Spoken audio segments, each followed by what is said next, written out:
5 बज गए सही है। रागादिरोगान् सततानुसक्तान् अशेषकाय प्रसृतान् शेषान् औत्सुक्यमोहारतिजान् जङ्घान् यो पूर्ववैद्याय नमोऽस्तु तस्मै यो पूर्ववैद्याय नमोऽस्तु तस्मै यो पूर्ववैद्याय नमोऽस्तु तस्मै।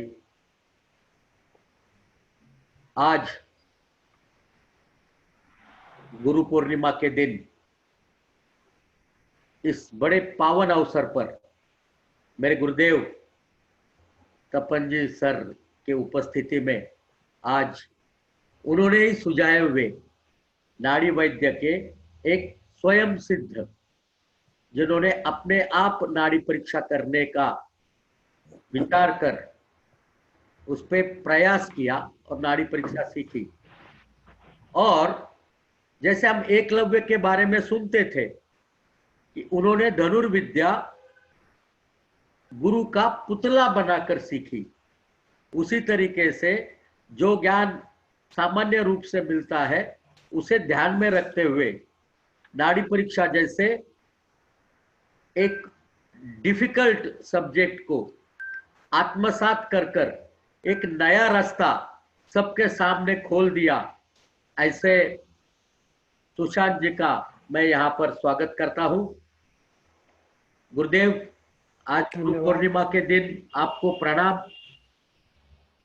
वैद्यराज तपन जी किसी भी पहचान के मोहताज नहीं है, बड़े सिद्धास्थ, नाड़ी परीक्षक और आयुर्वेद में जो बहुत विरले है ऐसे कैंसर और heart disease, acute ischemic infection, cardiac infection में काम करने वाले, और वो भी कोई 2-5 केसेस नहीं, हजारों में ऐसे तपन जी, और जो नाड़ी परीक्षा के मेरे ज्ञात वैद्यों में से पहले वैद्य हैं, जिनको देखकर हमने ये सोचा कि हमें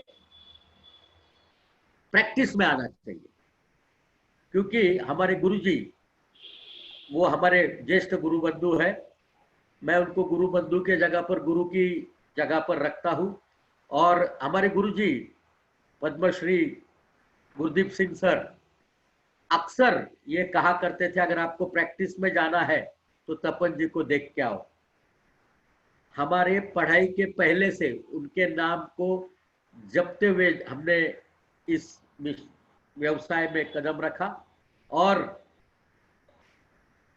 सुशांत जी, आप विश्वास करो, आपका नाम मुझे तपन सर ने सुझाया, क्योंकि हम जब बात कर रहे थे नाड़ी परीक्षा के नए वैद्यों के कौन कौन करता होगा, तो उन्होंने कहा कि ये सुशांत है वहां पर देहरादून के पास, और आपका नंबर भी उन्होंने मिलवाया।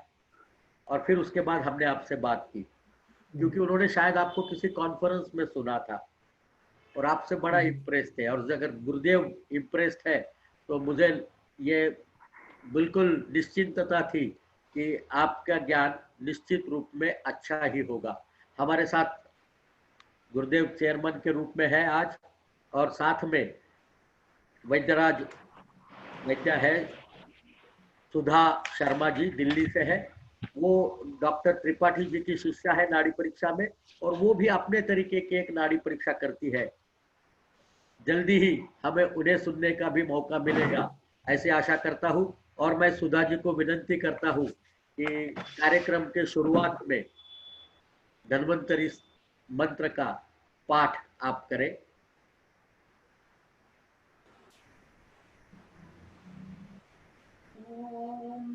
शंखं चक्रं जलौकां दधद् मृद्घटं चारुदुर्भिश्चतुर्भिः सूक्ष्मश्चातिहृद्यां शुक परिविलसन्मौलिमं भोजनेत्रं कालाम्बोधोदज्वराङ्गं कटितटविलसचारुपीताम्बराढ्यं वन्दे धन्वन्तरिं तं निखिलगगनप्रौढदावाग्निलीलम् ॐ धन्वन्त्रे नमः। धन्यवाद सुधा जी। मैं गुरुदेव से आदेश चाहता हूं कि सुशांत जी अपना वक्तव्य रखने का आदेश करें।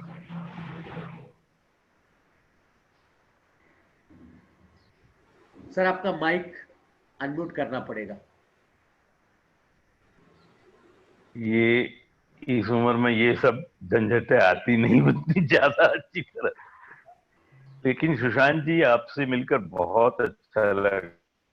आपका ये गुण ज्ञान, आप हिमालय की बहुत नजदीक है, इसलिए संहिताकारों के वाइब्रेशन से ही आप में अवतरित हुआ होना चाहिए, ऐसी मेरी मान्यता है। और मैं चाहता हूं कि आप अपने इस ऋषि प्रणीत अष्टस्थान परीक्षा में से सबसे ज्यादा प्रचलित नाड़ी परीक्षा पर आप अपनी ओर से अपना प्रकाश डालें और हम सबको लाभान्वित करें।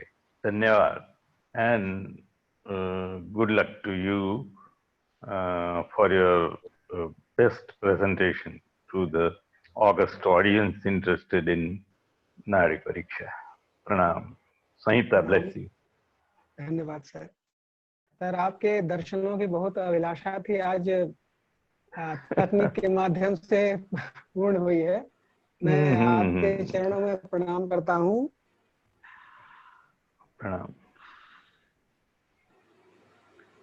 जी, तो प्रारंभ करें सर क्या?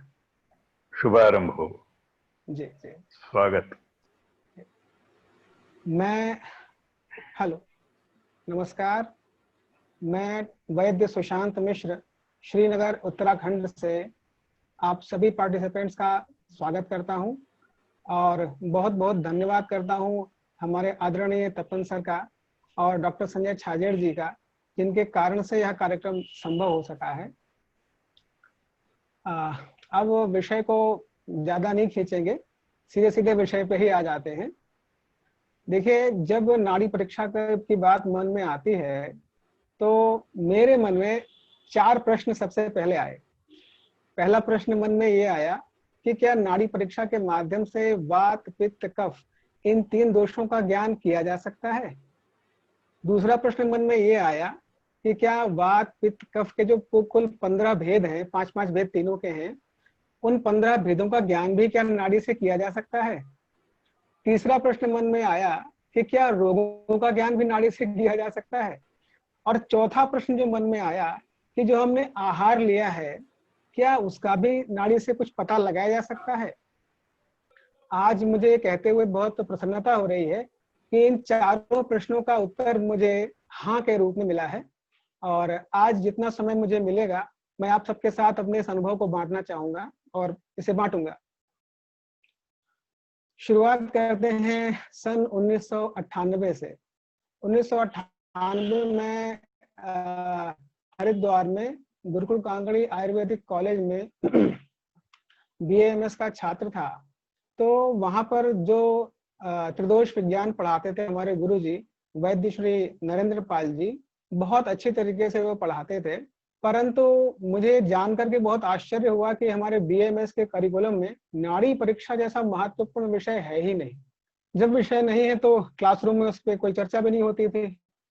एक दिन मैंने उनके ऑफिस में जाकर के उनसे पूछा, मैंने कहा सर आप जो ये हमको त्रिदोष विज्ञान पढ़ाते हैं, वात, पित्त, कफ, क्या नाड़ी के माध्यम से हम इनको जान सकते हैं।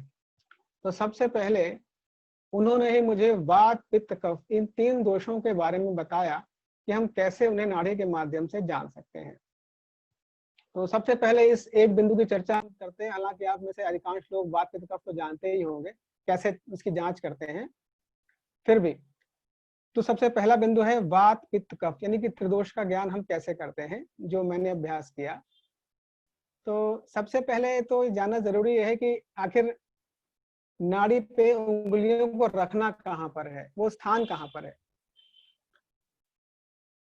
तो जैसा कि आप मेरा हाथ देख रहे होंगे, हाथ में आपने पढ़ा है कि अंगुष्ठ मूल से 1 अंगुल आगे हम नाड़ी को देखते हैं। तो ये कोई सार्वभौमिक नियम नहीं है, किसी में नाड़ी आपको 1 अंगुल आगे मिलेगी, किसी में 2 अंगुल आगे मिलेगी। इसमें सिद्धांत को समझना पड़ेगा कि यहाँ पर जो ये कलाई में 2 बोन होती हैं, एक तो रेडियल है, एक अल्ना है। तो रेडियल बोन में जो ऊपर की तरफ का ये हिस्सा होता है, इसको रेडियल ट्यूबरोसिटी बोलते हैं, एक उभार होता है हड्डी का, बोन का। यहाँ पर आपको धमनी का नहीं मिलेगा। तो आपको करना क्या है, आपको कलाई को हल्का सा पीछे की तरफ करना है, हल्का सा पीछे की तरफ, बहुत ज्यादा नहीं करेंगे। और अंगूठे से इसको चेक करेंगे, ऐसे दबा करके, ऐसे दबाएंगे, दबाते दबाते थोड़ा सा नीचे की तरफ बढ़ेंगे तो एक जगह आएगी जहां आपका अंगूठा आराम से अंदर चला जाएगा। ऊपर हड्डी का उभार है, रेडियल ट्यूबरोसिटी है, यहाँ पर नहीं जाएगा। थोड़ा नीचे आएंगे तो आराम से आपका अंगूठा गड्ढे में चला जाएगा। समझ लीजिए कि यही फर्स्ट पॉइंट है। और यहीं पर जो हमारी ये पहली उंगली तर्जनी है, इसको हम रखते हैं यहाँ पर। और जब हम तर्जनी को यहाँ पर रखते हैं तो मध्यमा और अनामिका अपने आप उसके आगे सेट हो जाएंगी। अब इसमें ध्यान ये रखना है कि जो ये हड्डी का उभार है तो काफी लेटरल साइड में होता है, थोड़ा सा हम बीच में जाएंगे तभी ये गड्ढा हमको मिलेगा जहां से नाड़ी मिलना शुरू होती है। तो ये आप लोगों ने अब तक लोकेट कर लिया होगा कि यहाँ से दबाते हुए आराम से जाइए नीचे और हल्का सा अंदर की तरफ आएंगे तो ये गड्ढा मिलेगा आपको। तो वहीं पर आपको तीनों उंगलियों को रखना होता है। अब इसमें ध्यान देने की बात, जब शुरू में हम लोग रखते थे तो हर व्यक्ति की नाड़ी में हमें पित्त ही मिलता था, क्योंकि कोई बताने वाला था नहीं। फिर ध्यान में गया कि जो 3 उंगलियां हैं हमारी, ये इनमें से सबसे लंबी तो ये बीच वाली है। और हमारे गुरुजी ने बताया था कि ऊपर वाली उंगली से हम वात देखते हैं, बीच वाली उंगली से हम पित्त देखते हैं, और छोटी और इसके बाद वाले जो रिंग फिंगर है, अनामिका है, उससे हम कफ दोष को देखते हैं। तो अब ध्यान से देखें तो जो ये फिंगर है सबसे बड़ी है और इसे हम पित्त को देखते हैं। तो शुरू में तो हम लोग यही गलती करते थे कि सीधे उसको रखा और दबा के देखा, तो पता लगा जो सबसे लंबी उंगली है उस पर सबसे ज्यादा दबाव पड़ जाता है। तो हर एक की नाड़ी में पित्त मिलना शुरू हो गया। तब ये समझ में आया कि नहीं भाई, इन 3 उंगलियों को हम पहले तो सिर्फ एक प्लेन में करेंगे, लाइक दिस। ये तीनों उंगलियां पहले एक सपाट एक प्लेन में हम करेंगे। और प्लेन में करने के साथ साथ एक काम हम और करते हैं कि तीनों उंगलियों को हम ढीला नहीं रखते, तीनों उंगलियों को हम आपस में थोड़ा सा कस देते हैं ऐसे।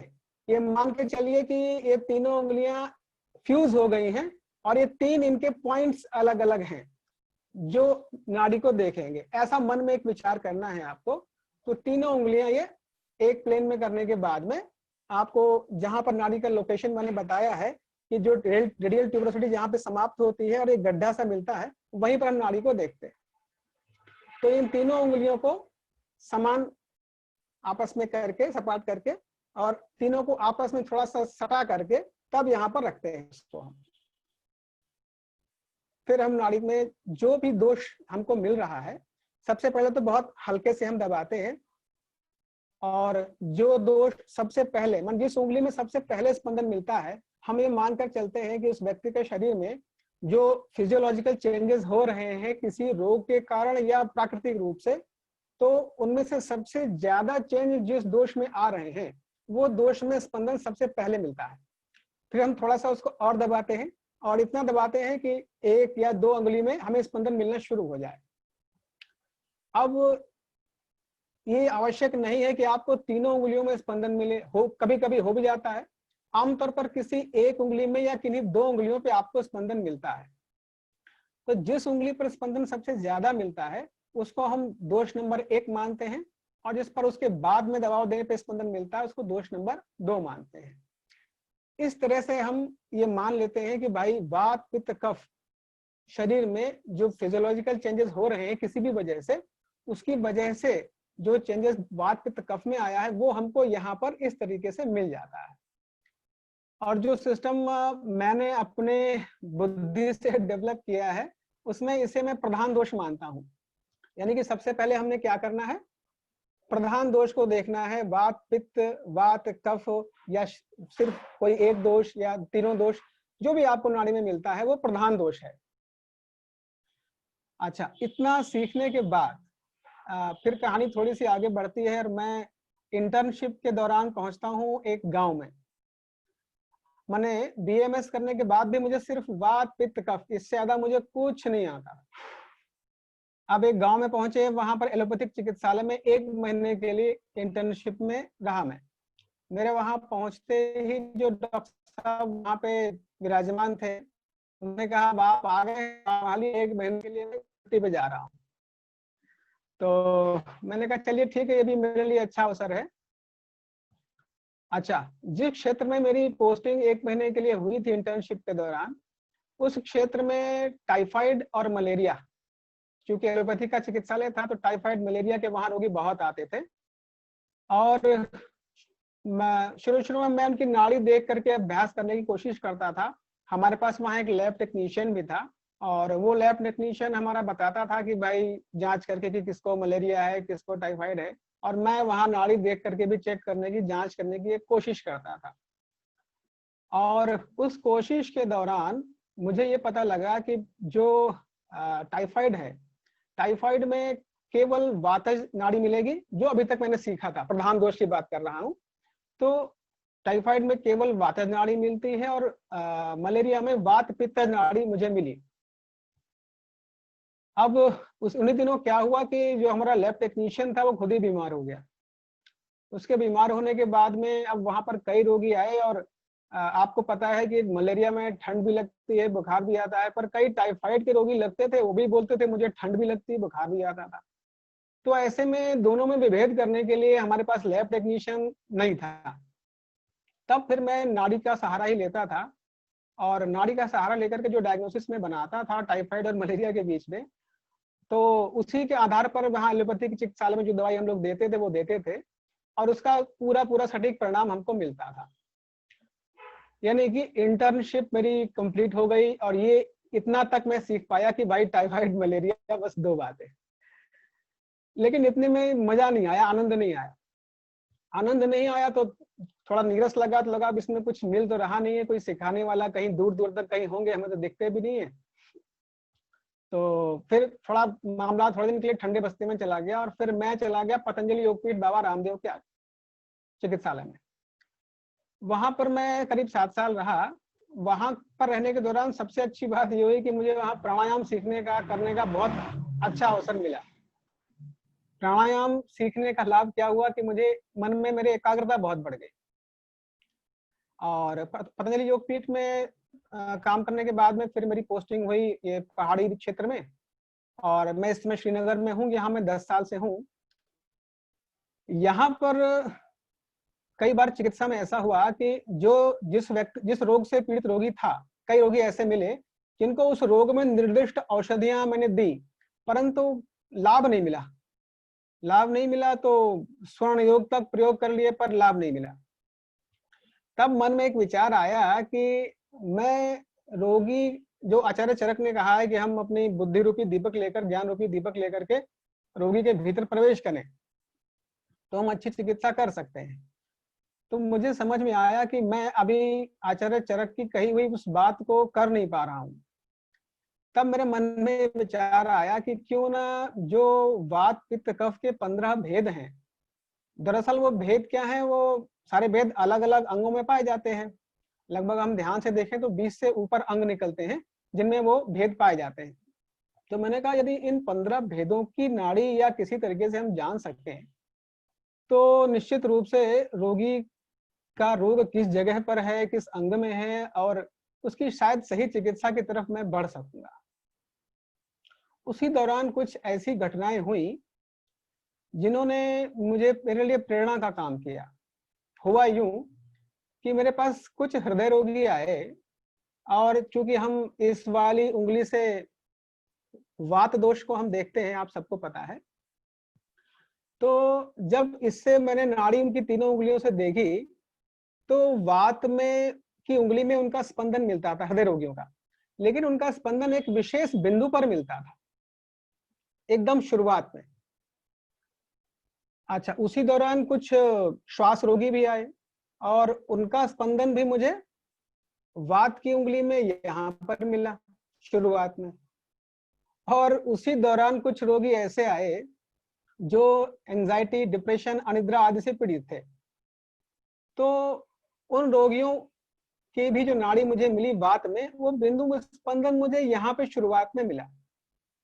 तब मैंने विचार किया कि जो प्राणवात है, जो वात के 5 भेद हैं, उनमें जो प्राणवात है वो चूंकि मस्तिष्क में, हृदय में और फुफ्फुस में उसका स्थान है, और इन तीनों ही अंगों से संबंधित रोग से पीड़ित जो रोगी मेरे पास आ रहे हैं, उनमें वात की उंगली में, जिनमें इससे हम वात देखते हैं तर्जनी से, उसमें एक खास जगह पे स्पंदन मिलता है।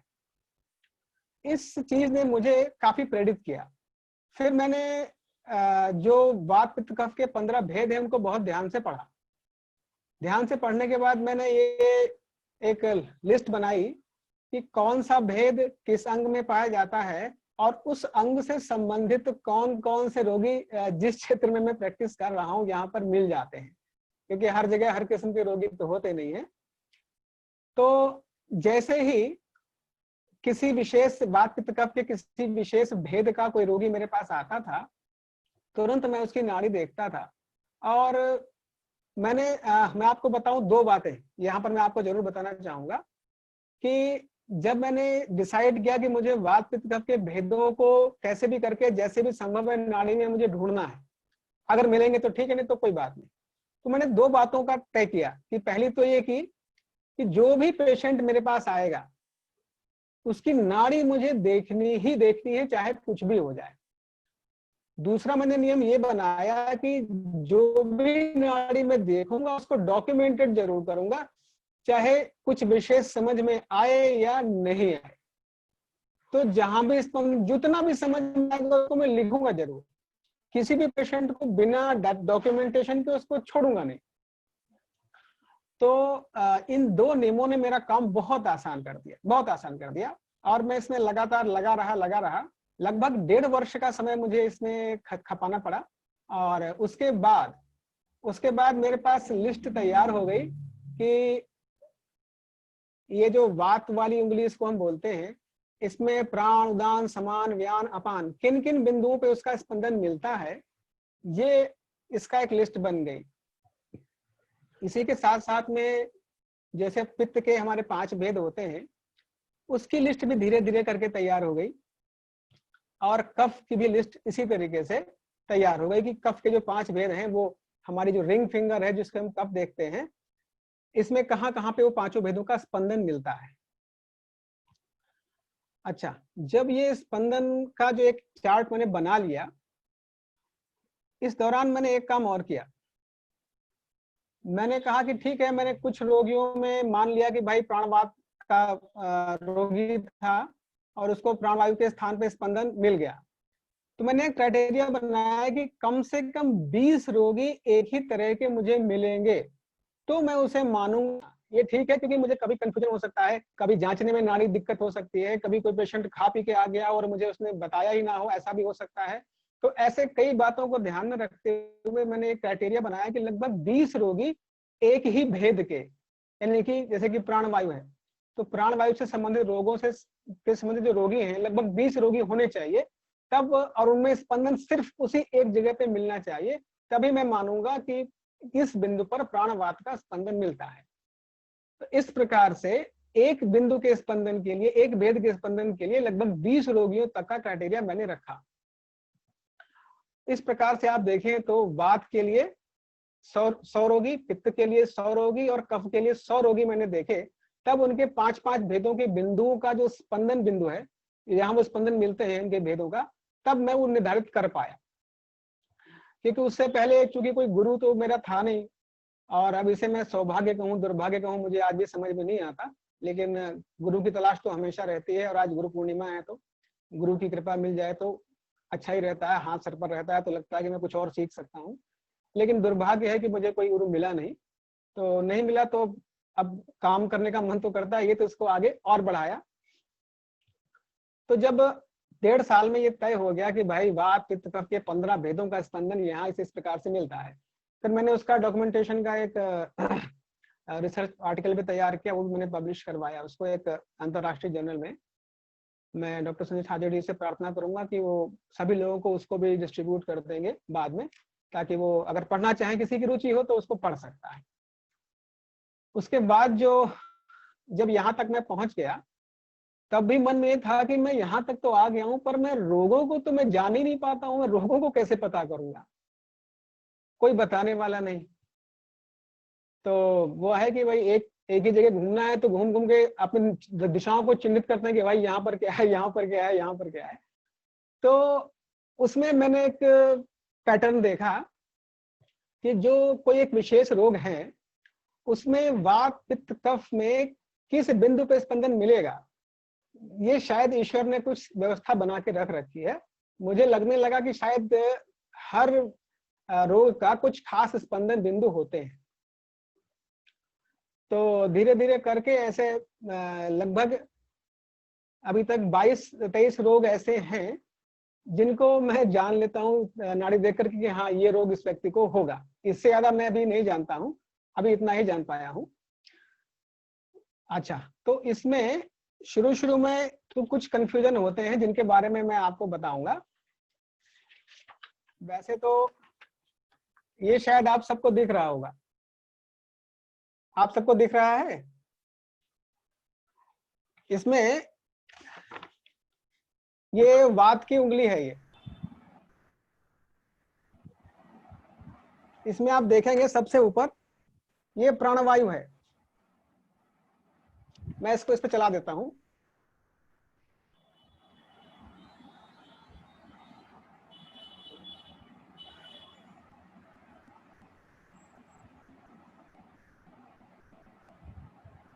आप देख सकते होंगे ये इंडेक्स फिंगर है, यानी कि तर्जनी उंगली है। तर्जनी उंगली में सबसे ऊपर हम प्राणवायु देखते हैं। जो सबसे ऊपरी बिंदु जो नाखून का पास में जो हिस्सा होता है, वहां पर प्राणवायु का स्पंदन मिलता है। और उसके बाद नंबर 2 पर उदान वायु का, और बीचों बीच में तर्जनी उंगली के बिल्कुल बीचों बीच में समान वायु का स्पंदन मिलता है। नंबर उसके बाद में व्यान वायु का आता है, और सबसे अंत में अपान वायु का स्पंदन मिलता है। और इसको याद रखने के लिए सुविधा हो जाए, और आगे जब हम रोगों के बारे में चर्चा करेंगे तब इनका नाम हम V1, V2, V3, V4, V5 ऐसे करके रख देते हैं, जिससे थोड़ी मुझे सुविधा हो गई कि भाई शॉर्ट में हम पता कर सकेंगे किस व्यक्ति को कौन सा रोग है। तो इनका short name V1, V2, V3, V4, V5 ऐसा करके आपको ये उपलब्ध करा दिया जाएगा। अगर आप अभी नहीं नोट कर पाते हैं तो कोई बात नहीं।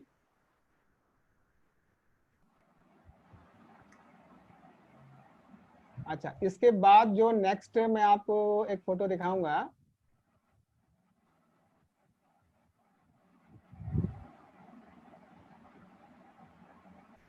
ये इसी प्रकार से जो पित्त के 5 भेद होते हैं, वो पित्त के 5 भेद साधक, रंजक, पाचक, भ्राजक और आलोचक, ये मुझे इस प्रकार से मिले। इस दौरान जब मुझे ये मिल रहे थे तो मुझे एक बहुत ही अच्छे नाड़ी विशेषज्ञ हैं, उनकी पुस्तक पढ़ने का अवसर भी मिला। लेकिन जो मेरा ये पैटर्न था, उनका पैटर्न कुछ अलग था, इसलिए मुझे उनकी पुस्तक वहीं पर छोड़ देनी पड़ी। क्योंकि मैंने कहा भाई या तो वो स्वयं मेरे साथ हो, मेरे पास हो, मैं उनसे पूछ सकूं कि क्या इसमें क्यों अंतर आ रहा है। तो चूंकि ये मेरा खुद का प्रत्यक्ष किया हुआ था, इसलिए मैंने इसी को माना बेहतर समझा। जब कभी उनसे भेंट होगी तो इस बारे में पूछूंगा। इस प्रकार से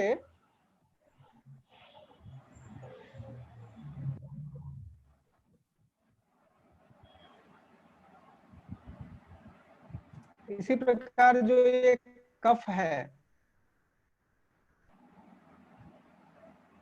कफ के जो 5 भेद होते हैं, ये ऊपर से नीचे की तरफ जो रिंग फिंगर, जितनी भी उंगली मैंने आपको दिखाई हैं, ये ऊपर से नीचे की तरफ जो दोषों के जो 15 जो भेद हैं, वो जिस क्रम से मिलते हैं, उनके बारे में यहाँ पर बताया गया है।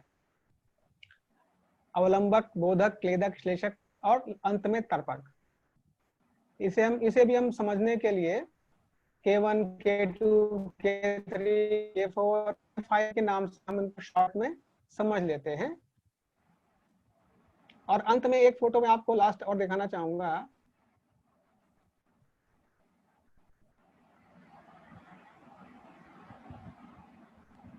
ये समराइज मैं आपको कर रहा हूं जो 1.5 साल की मेरी मेहनत रही है, जिसमें मैंने इन भेदों के जो स्पंदन बिंदु हैं, वात पित्त कफ के जो स्पंदन बिंदु हैं, उनके बारे में जो मैंने अध्ययन किया, जो मैंने निष्कर्ष निकाला, और अगर ध्यान से देखा जाए तो मेरा जो रिसर्च आर्टिकल है उसका निष्कर्ष के रूप में अगर एक चित्र के रूप में मैं कहूँ तो यही वो चित्र है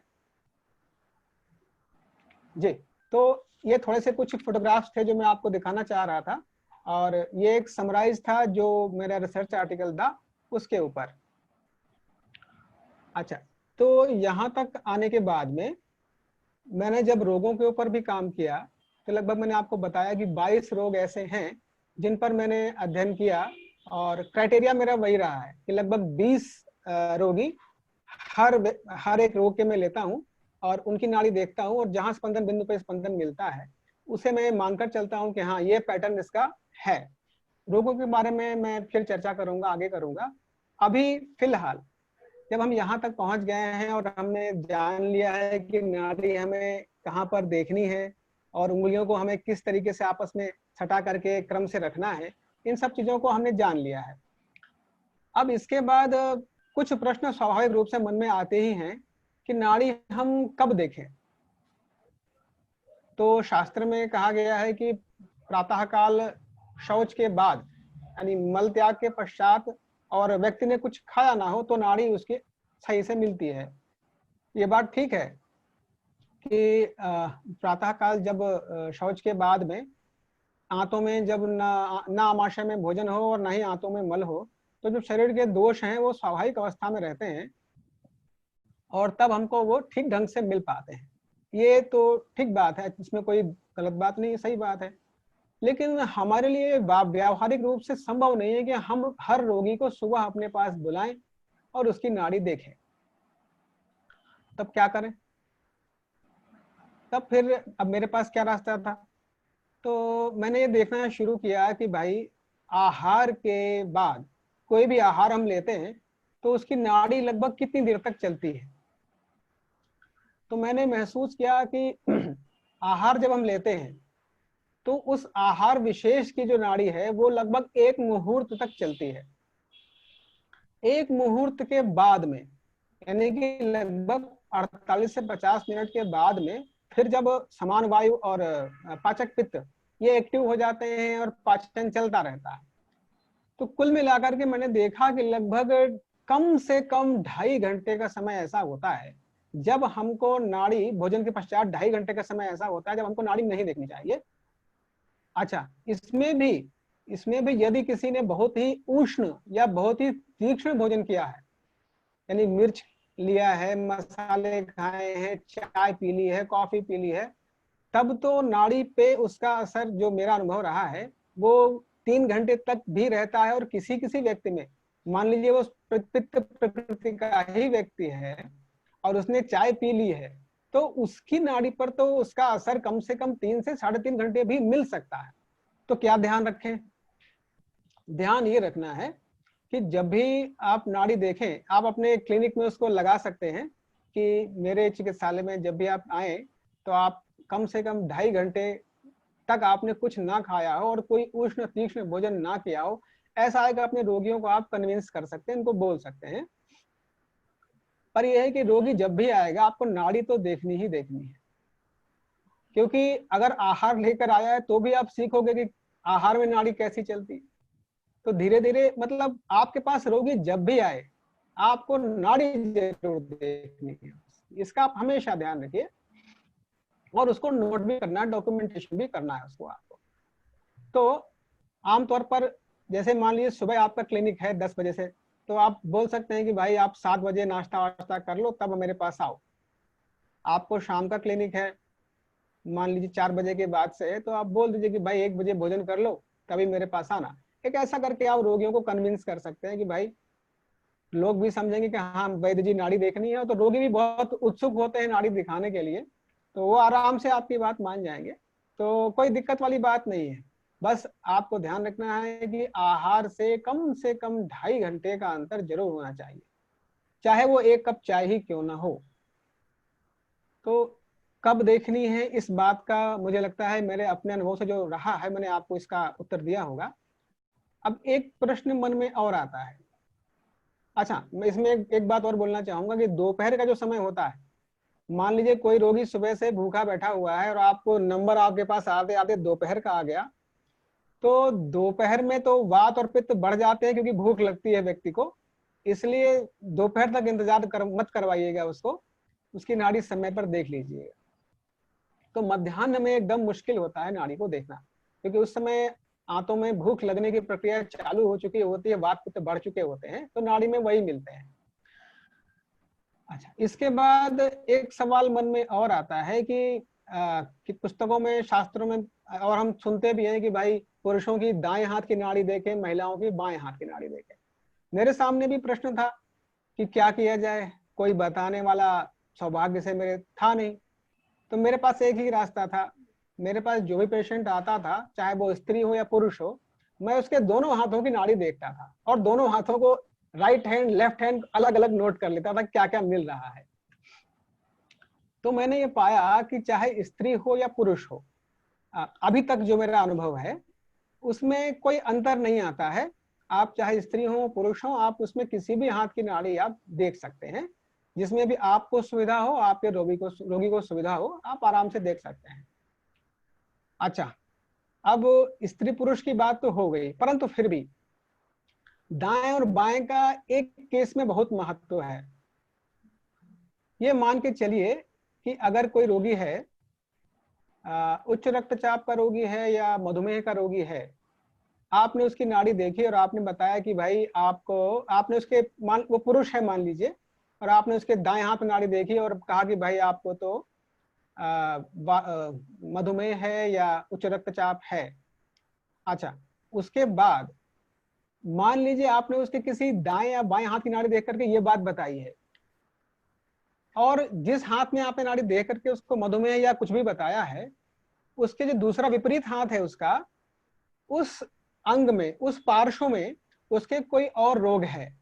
उदाहरण के लिए मान लीजिए उसके दूसरे हाथ के अंगूठे में या कलाई में या उंगलियों में वात रक्त के कारण कुछ यूरिक एसिड आदि के क्रिस्टल जो इकट्ठा हो जाते हैं, कुछ ऐसी स्थिति बन गई है, तो दूसरे वाले हाथ में जब आप नाड़ी देखेंगे तब आपको वात रक्त या जो भी उस अंग विशेष में, उस बॉडी के उस पार्श्व में जो रोग होगा, उसकी नाड़ी आपको उस पार्श्व के, उस तरफ के हाथ में मिलेगी। मैं इसको फिर से एक बार रिपीट कर देता हूं कि मान लीजिए रोगी के एक हाथ में आपने नाड़ी देखी और कहा कि तुम्हें ये रोग है, परंतु उसके दूसरे पार्श्व में कोई और रोग है, मान लीजिए गृध्रसी ही है, तो आपको दूसरे हाथ की नाड़ी जरूर देखनी चाहिए।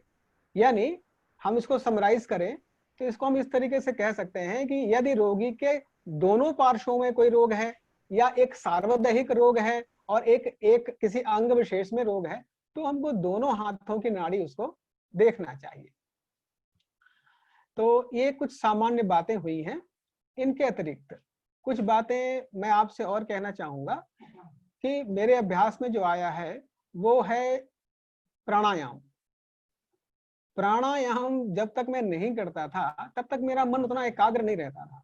आज भी जब मैं प्राणायाम और ध्यान का अभ्यास जिस दिन मेरा छूट जाता है किसी कारण से, तो नाड़ी तो खैर अब अभ्यास हो गया है, अब तो में मिल तो जाती है, लेकिन उसकी जो क्लैरिटी है, शुद्धता है, वो उतनी अच्छी नहीं मिलती है।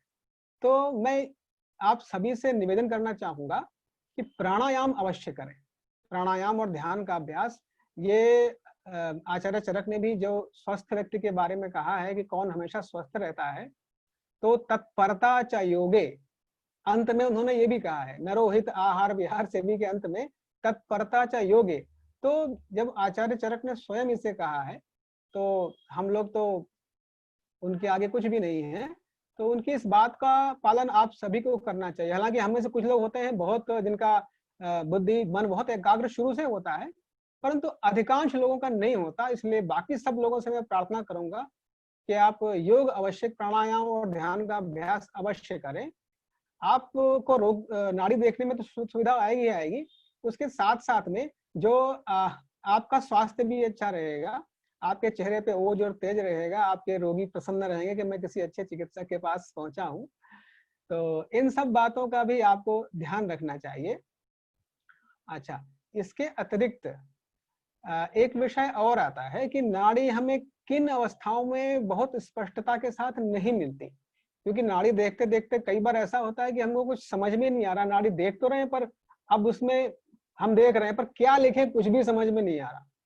तो ऐसी आमतौर पर 4 अवस्थाएं ऐसी होती हैं, 5वीं तो बहुत रेयर होती है, उनमें नाड़ी आपको स्पष्ट रूप से नहीं मिल पाती, तो उनमें निराश होने की आवश्यकता नहीं होती है। जैसे कि किसी रोगी का जो रक्तचाप है, ब्लड प्रेशर है, अगर लो हो रहा है, बहुत से रोगियों का तो 100 जो सिस्टोलिक ब्लड प्रेशर है वो 110 से जैसे ही नीचे आना शुरू होता है, उसकी नाड़ी की स्पष्टता घटने लग जाती है। तो आप ऐसे रोगियों को नाड़ी अगर आपको नहीं मिल रही है तो एक बार आपको ब्लड प्रेशर भी उसका जरूर जांच लेना चाहिए, ताकि आपको मन में ये हो कि हाँ क्यों नहीं मिल रही है, कारण आपको पता चल जाए।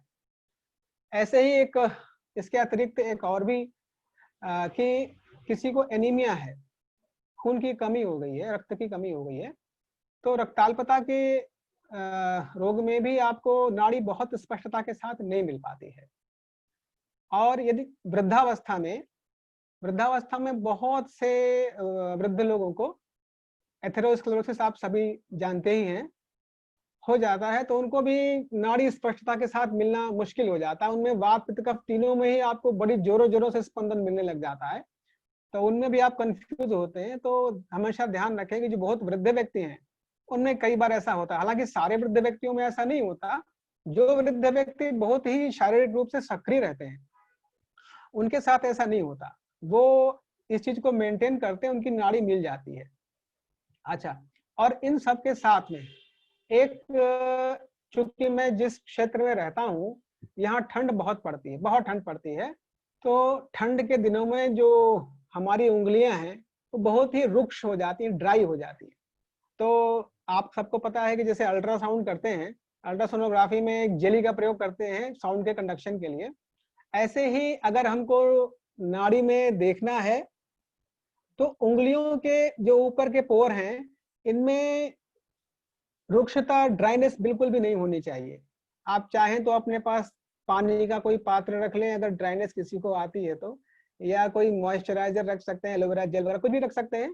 तो ठंड के मौसम में थोड़ी दिक्कत आती है, और ठंड के मौसम में मैंने देखा है यहाँ पर पर्वतीय क्षेत्र में रोगियों की जो नाड़ी है वो भी काफी सिकुड़ जाती है, तो बहुत स्पष्टता के साथ मिलना कई बार मुश्किल होता है। और इन सब के साथ एक जो 5वां एक है कि जो पल्सलेस डिजीज ऑफ टाकायासु करके एक हम लोग पढ़ते थे, तो कुछ रोगी ऐसे भी होते हैं इनकी पल्स मिलती ही नहीं है, तो ऐसे रोगियों के लिए आप परेशान न होइए। हाँ, आपको पता जरूर होना चाहिए कि पल्स जो नाड़ी है हमें क्यों नहीं मिल रही है। तो यहाँ तक ये विषय रहा है। इसके अतिरिक्त कुछ 2-1 बातें मैं आपको और बताऊंगा कि स्नान के पश्चात नाड़ी ना देखें, अभ्यंग के पश्चात नाड़ी ना देखें, ऐसा बोलते हैं। दरअसल स्नान के पश्चात कुछ समय के लिए शरीर में जो पित्त है, पित्त का ठीक थोड़ी कमी हो जाती, शांत हो जाता है, तो आपको पित्त आसानी से नहीं मिलता। और अभ्यंग के बाद, मालिश के बाद हम नाड़ी नहीं देखते, क्योंकि अभ्यंग के बाद हम देखते हैं कि शरीर में जो वायु थी कुछ समय के लिए उसका एकदम क्षय हो जाता है, और कफ, कई बार कफ बहा हुआ मिल जाता है। इसलिए भी अभ्यंग के पास, ये जो मैं बता रहा हूँ ये मेरा अपना निजी अनुभव है, तो आप भी करके देखिएगा।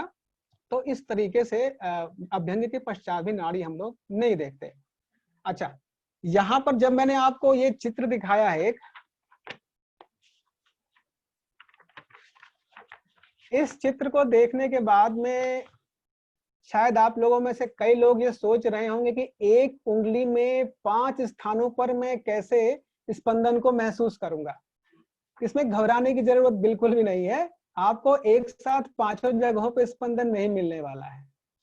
आपको आमतौर पर इन 5 में से किसी एक ही स्थान पर स्पंदन मिलेगा। बहुत रेयर केस होगा जब 2 में मिलेगा आपको। ये जो 5 आप भेद देख रहे हैं वायु के, ये 5 में कभी भी एक साथ स्पंदन नहीं मिलने वाला है। आपको एक ही स्थान पर मिलेगा, या अधिक से अधिक 2 भेदों पे स्पंदन आपको मिल सकता है। इसलिए अपने मन में कोई ऐसा कंफ्यूजन मत रखिएगा कि मैं ये काम नहीं कर सकता हूं। यदि मैं कर सकता हूं, मुझे कोई इस चीज का, मैं बहुत विनम्रता पूर्वक कहूंगा कि भले ही मुझे गुरु नहीं मिले, पर मैं आप सबके गुरुओं के आशीर्वाद से मैं यहाँ तक पहुंचा हूं। मैं चाहता हूं कि आप सब इसे करें। थोड़ी मेहनत तो जरूर पड़ती है, पर आपकी जेब से खर्च कुछ नहीं होता। मैंने भी यही सोच के शुरू किया था कि कोई इन्वेस्टमेंट तो है नहीं, मुझे कोई इक्विपमेंट खरीदना नहीं है, हाथ मेरे पास है, पेशेंट मेरे पास है, नाड़ी तो देखनी है। तो आज आप लोग जो जुड़ रहे हैं मेरे से लगातार, आप सबसे विनम्र आग्रह है कि आज आप यहाँ से जब जाएंगे, बल्कि आप यहाँ बैठे होंगे तो भी कम से कम अपनी नाड़ी देख करके और उसका जो वात पित्त कफ का अनुभव है वो अपने मन में भर के जाएंगे। आप में से कई लोग पहले से भी एक्सपर्ट रहे होंगे, उनको खैर मैं क्या कहूंगा, लेकिन अन्य जो भी नए प्रशिक्षु हैं, जो नए सीखने वाले वैद्य भाई हैं, मेरे भाई बहन हैं, वो इसको जरूर आज से ही शुरू कर देंगे। अच्छा, हम कई प्रैक्टिस और करते हैं, उसमें हमें मुश्किल आती है कि हम किसके ऊपर करें, क्या करें, लेकिन नाड़ी परीक्षा की प्रैक्टिस ऐसी है कि आपका हाथ भी आपके पास है, आपका दूसरा हाथ भी आपके पास है। आप खुद अपनी नाड़ी देख करके, आप सुबह उठने के बाद नाड़ी देखिए, दोपहर में नाड़ी देखिए, खाने के पहले देखिए, खाने के बाद देखिए, क्या चेंजेस आते हैं उसको देखिए। तो आपको इसको प्रैक्टिकल करने के लिए किसी दूसरे व्यक्ति की भी आवश्यकता नहीं पड़ती है, अगर आप चाहें तो इसको आप निरंतर अपने अभ्यास में ला सकते हैं। और तो इस प्रकार से यहाँ तक जो ये विषय रहा है।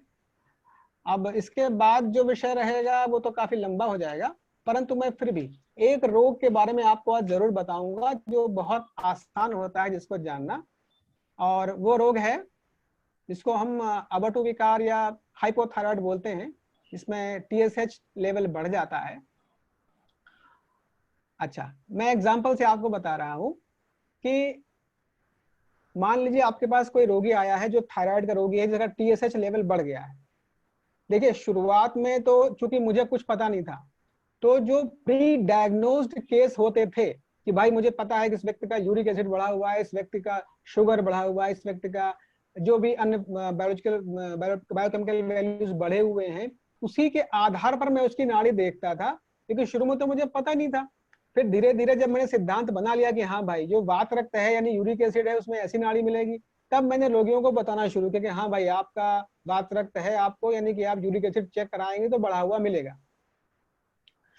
तो जो थायराइड के रोगी आते हैं, विशेष रूप से महिलाएं काफी मिलती हैं, तो उसमें क्या करना है, देखिए सबसे पहला स्टेप हमने क्या बताया था आपको, दोष प्राधान्य। दोष प्राधान्य में क्या है, हम तीनों उंगलियों को एक प्लेन में रख करके और आपस में हल्का सा सटा करके जहां पर नाड़ी हमको मिलती है वहां पर रखेंगे और तीनों उंगलियों को एक साथ दबाएंगे। आपको वात की उंगली में यानी कि इसमें स्पंदन मिल सकता है। और जब आप, ये तो हो गया दोष प्राधान्य। दोष प्राधान्य के बाद में जब हम दोषों के भेद देखते हैं, यानी कि वात पित्त कफ के 15 भेद, 5 भेद, तो उसका तरीका क्या है, बहुत आसान तरीका है। उसमें हम तीनों उंगलियों को एक साथ नहीं रखते, यानी कि जब मैं ये बात करता हूं कि 5 भेद है इनको देखना है, तो इसके लिए हमें एक एक उंगली को रखना होता है। यानी कि हमें वात के 5 भेदों को अगर जानना है तो हम केवल तर्जनी को हम यहाँ पर रखेंगे, जहां पर नाड़ी मिलना शुरू होती है वहां पर रखेंगे इसको, केवल एक उंगली को, बाकी 3 उंगलियों को आप अलग कर लीजिए।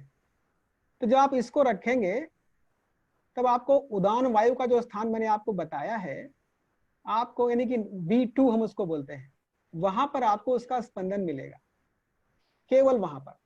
फिर आप इसको उठा करके, आप जो पित्त वाली उंगली इसको हम बोलते हैं मिडिल फिंगर, केवल इसको उसके स्थान पर रखेंगे जहां पर ये रहती है। मतलब ये आपने उठा लिया, केवल ये रहने दिया, तब आपको यहाँ आप ढूंढते रह जाइए, आपको कोई स्पंदन नहीं मिलने वाला। फिर आप कफ वाली उंगली को आपने यहाँ रखा और इसको भी उठा लिया आपने वापस, ठीक। अब केवल कफ वाली उंगली रखी हुई है, तो उसमें भी आपको कोई स्पंदन नहीं मिलने वाला।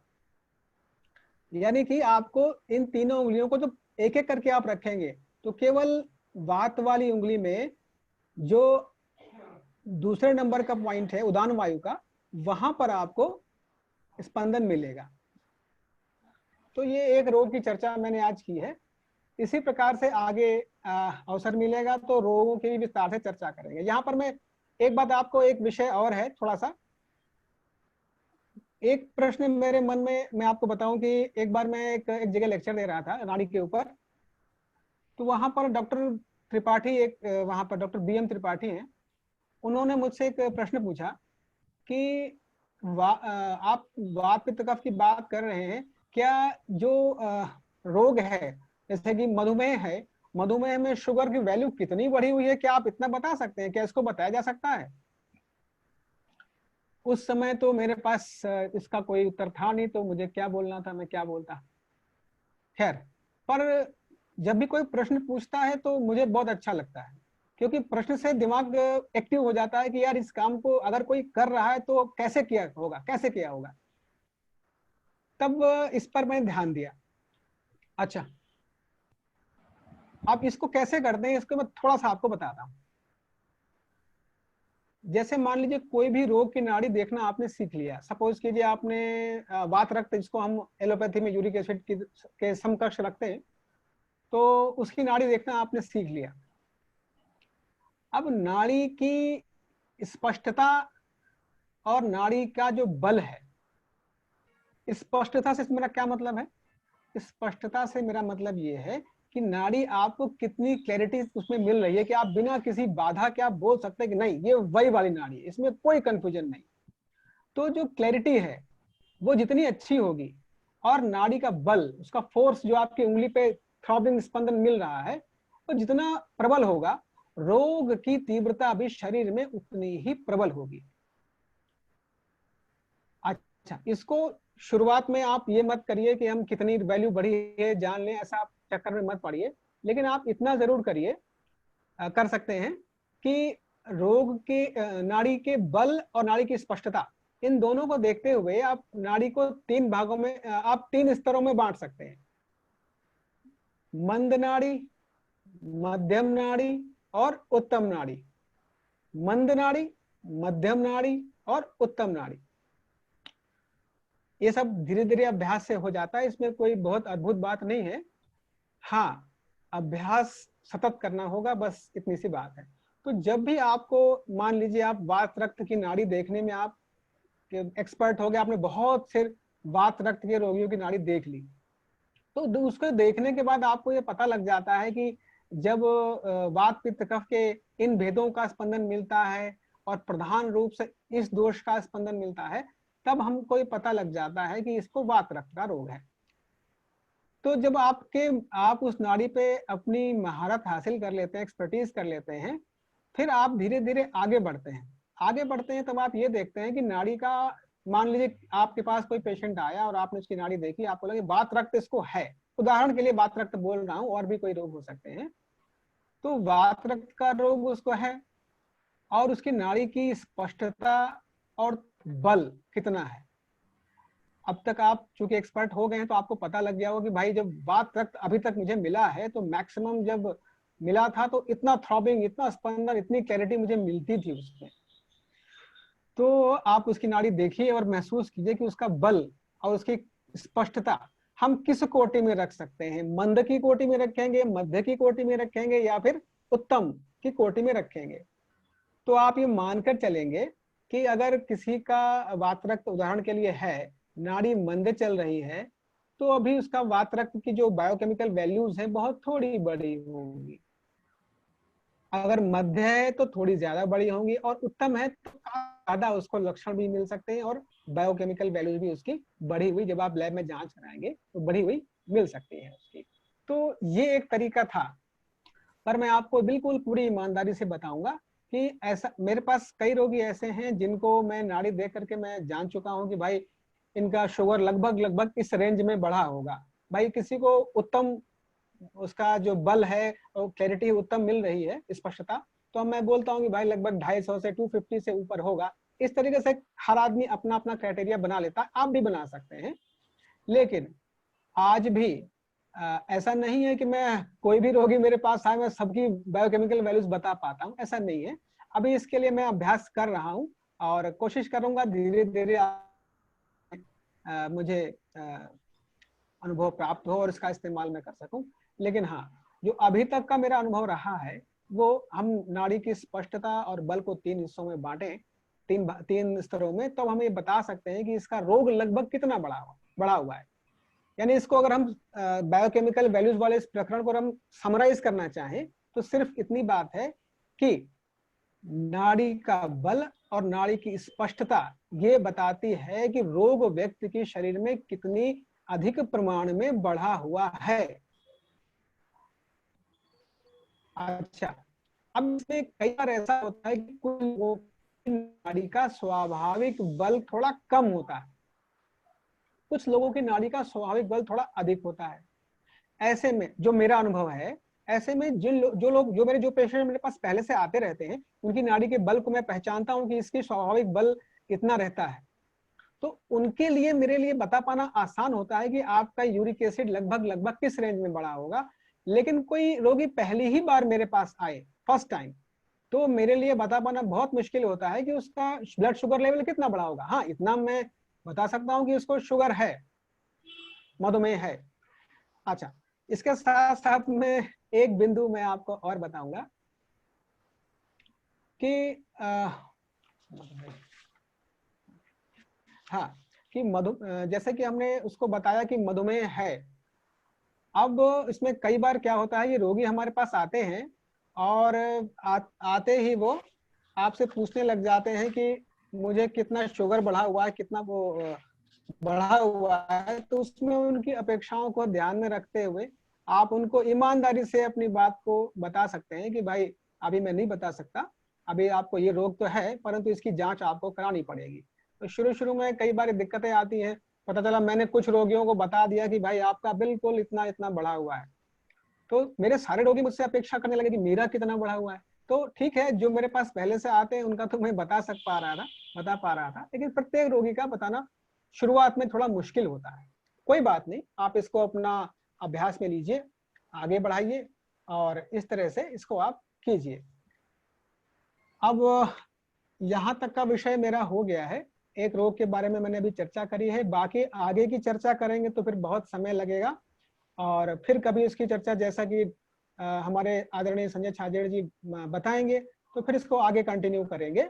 मैं समझता हूँ यहाँ तक की जो मेरी बात है वो आप सभी लोगों को कुछ ना कुछ स्पष्ट समझ में आई होगी, परंतु फिर भी मैं आप सबसे प्रार्थना करूंगा कि जो भी विषय इसमें से आपकी समझ में ना आया हो या आपके मन में जो जिज्ञासा हो वो कृपा करके आप जरूर पूछेंगे और जो फीडबैक देना है कृपया उसे भी जरूर देंगे, क्योंकि आप सबके प्रश्नों से ही मेरे मन में, हम सभी के मन में कुछ नया कैसे किया जाए, क्या किया जाए, उसके लिए प्रेरणा मिलती है, विचार मिलते हैं। और जो भी आपके सवाल होंगे, जो भी आपकी जिज्ञासाएं होंगी, मैं अपने स्तर से पूरी कोशिश करूंगा जितना मैं कर सकता हूं। अगले जो भी वेबिनार आयोजित किया जाएगा उसमें मैं उसको पूरा करने की पूरी कोशिश करूंगा। धन्यवाद। धन्यवाद सुशांत जी।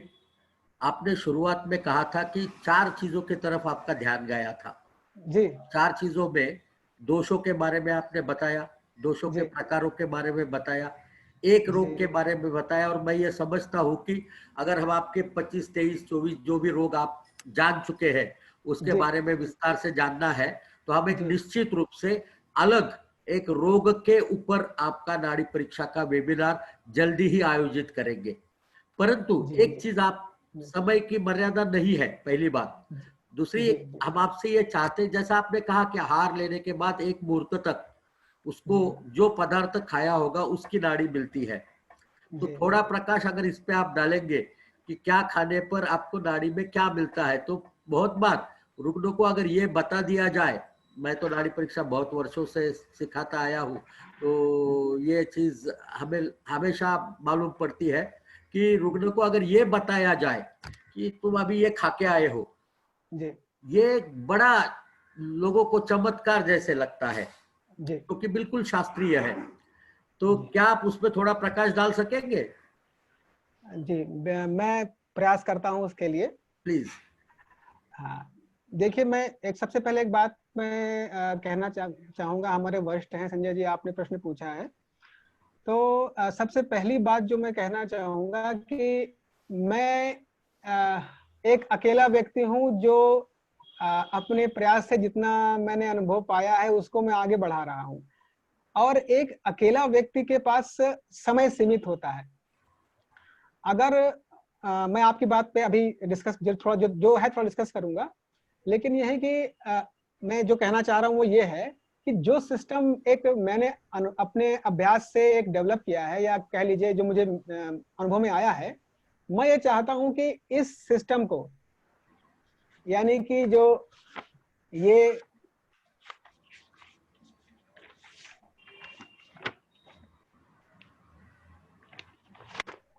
जो एक सिस्टम डेवलप किया गया है मेरे द्वारा, तो मैं नहीं कहूंगा ईश्वर ने किया, मैं कौन होता हूं करने वाला, लेकिन मैं ये चाहता हूं चूंकि मेरे पास एक लिमिटेड पेशेंट होंगे भाई, मेरे पास होंगे तो हर तरीके का रोगी तो मेरे पास नहीं आएगा। तो मैं ये चाहता हूं कि चूंकि इस पर मैं रिसर्च आर्टिकल भी मेरा प्रकाशित हो चुका है, तो आप ये मान करके चलिए कि ये पूरा का पूरा सिस्टम एक पूरा साइंटिफिक है, इसमें कोई कल्पना कोई रहस्य ऐसा कुछ नहीं है। तो मैं आप सबसे निवेदन करना चाहूंगा कि जो भी हमारे सुन रहे हैं सारे साथी, सारे पार्टिसिपेंट्स, कि इस सिस्टम को आप लोग जल्दी से जल्दी अपने यहाँ इनकॉर्पोरेट करिए। आप इससे क्या होगा कि जो 22-23 रोग अभी तक मैं जान पाया हूं, क्योंकि मेरे पास हर रोगी नहीं आता, हर चिकित्सक के पास कुछ खास किस्म के रोगी आते हैं, या किसी क्षेत्र विशेष में कुछ विशेष किस्म के रोगी होते हैं, वही आते हैं। तो ऐसे अगर पूरे भारतवर्ष के हमारे वैद्य इस चीज को फॉलो करते हैं, तो हम एक बड़ा डेटा बना सकते हैं कि भाई इस रोग में इस तरीके की नाड़ी मिलती ही है, ऐसा करके हम एक पुस्तक बना सकते हैं, उसको प्रकाशित कर सकते हैं। एक तो ये विषय हो गया। बाकी अभी हमारे आदरणीय संजय जी ने पूछा है कि आहार और नाड़ी, मैं एकदम स्पष्ट कर दूं कि जब मेरे पास पेशेंट कम होते हैं कभी, या मेरे पास समय होता है, तो नाड़ी के माध्यम से मैं और क्या जान सकता हूं, थोड़ा उसमें मेरा दिमाग चलता रहता है। तो अभी लॉकडाउन के दौरान मेरे पास रोगी नहीं थे ओपीडी बंद थी, केवल जो जहां मेरी ड्यूटी लगी हुई थी कोविड-19 में, वहां पर जाना होता था। तो अब क्या करें, घर है, मेरा हाथ है, मेरी पत्नी का हाथ है, मेरे बच्चे का हाथ है, क्या करें क्या करें। तो ऐसे विचार किया कि जो आहार लेते हैं, क्या इसकी भी कोई नाड़ी चलती है क्या, ऐसा एक मन में एक प्रश्न आता है। तो जवाब कोई देने वाला तो है नहीं, जवाब खुद ही ढूंढना है। तो मैंने कहा नाड़ी देखते हैं। तो अभी अलग अलग आहार की नाड़ी मैंने देखी, जैसे कि आज मैंने उड़द की दाल खाई, उसकी नाड़ी देखी, किसी ने अरहर की दाल, तुअर की दाल खाई। इस तरीके से अलग अलग आहार की नाड़ी में इस समय अभ्यास कर रहा हूं। तो उसमें मैं अभी एक बहुत अधिक ऊंचाई तक नहीं पहुंचा हूं, लेकिन उसके माध्यम से जो जानकारियां मेरे सामने आई हैं वो बड़ी दिलचस्प हैं। कि जो भी आहार है, जैसे कि आप यदि उड़द की दाल कोई खाता है, तो उसका आप नाड़ी देखेंगे तो उड़द की दाल खाने के बाद क्या होता है, उड़द की दाल कफ और पित्त को बढ़ाती है। आप दाल खाने के बाद नाड़ी देखेंगे तो कफ और पित्त की नाड़ी मिलेगी। जो प्रधान दोष होगा तीनों उंगलियां रखने पर, वो आपको कफ और पित्त मिलेगा, यानी कि यहां मिलेगा। और जब आप एक एक उंगली रख करके दोषों का भेद देखेंगे, तो V5 और K4, V5 P4, और जो कफ है वो दूसरे नंबर का माने K2, ऐसे करके नाड़ी मिलती है। ऐसे ही अलग अलग जो आहार होते हैं, अभी इन पर मैं काम कर रहा हूं।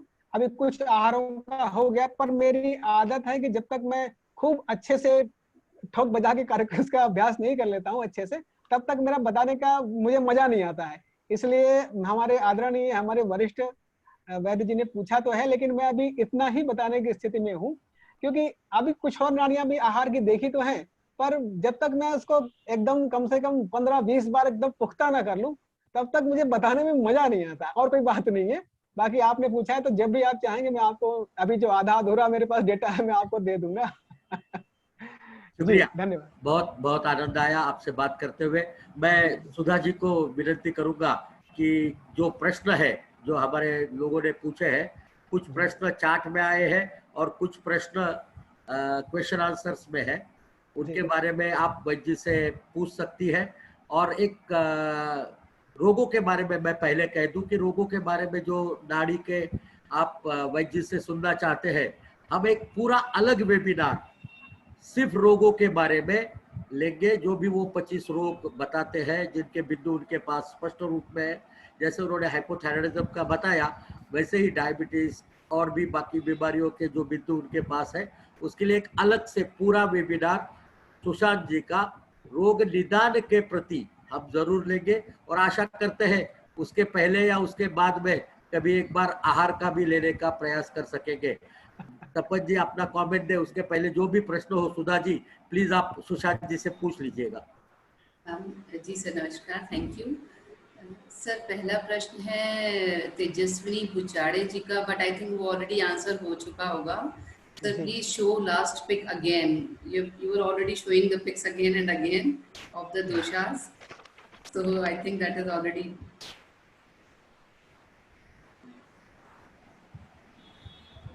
ये फेसबुक पे भी मिल जाएगा और आपको इसकी लिंक भी मिल जाएगी। तो ये वीडियो आपको यूट्यूब पे रेगुलर मेरे चैनल पर मिल सकता है, आप बिल्कुल उसे देख लेना। आगे के प्रश्न।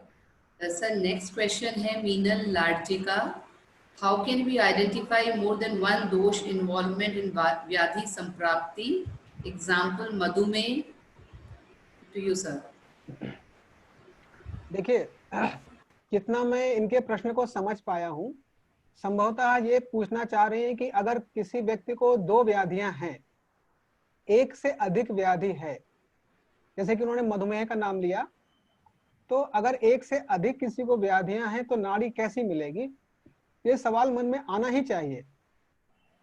और इसका जवाब बहुत स्पष्ट है, नाड़ी सिर्फ वो बताती है जो जिस भी वजह से हमारे दोषों पर सबसे ज्यादा प्रभाव पड़ रहा है, नाड़ी सिर्फ उस वाले एक चीज को बताती है, 2 चीजों को एक साथ नाड़ी नहीं बताती, अनलेस कि दूसरे हाथ हो जाता है। तो इसलिए एक बार में रोगी एक जो नाड़ी है वो एक ही रोग के बारे में बताएगी। अगर किसी के व्यक्ति को मान लीजिए उच्च रक्तचाप भी है, मधुमेह भी है, वात रक्त भी है, तो उस समय जब रोगी आपके पास आया है, उस समय सबसे अधिक कष्ट उसके शरीर में या बॉडी में जो फिजियोलॉजिकल चेंजेस हैं, सबसे ज्यादा जिस व्याधि के कारण किए जा रहे होंगे, ब्लड सर्कुलेशन से लेकर के अन्य सभी उन अंगों में, तो उसी की नाड़ी आपको मिलेगी। यानी कि आप ये मान के चलिए कि किसी को मधुमेह है और वो दौड़कर आपके पास आएगा, तो दौड़कर आया है तो आपको अलग तरीके की नाड़ी मिलती है, वही नाड़ी मिलेगी, आपको मधुमेह की नाड़ी नहीं मिलेगी।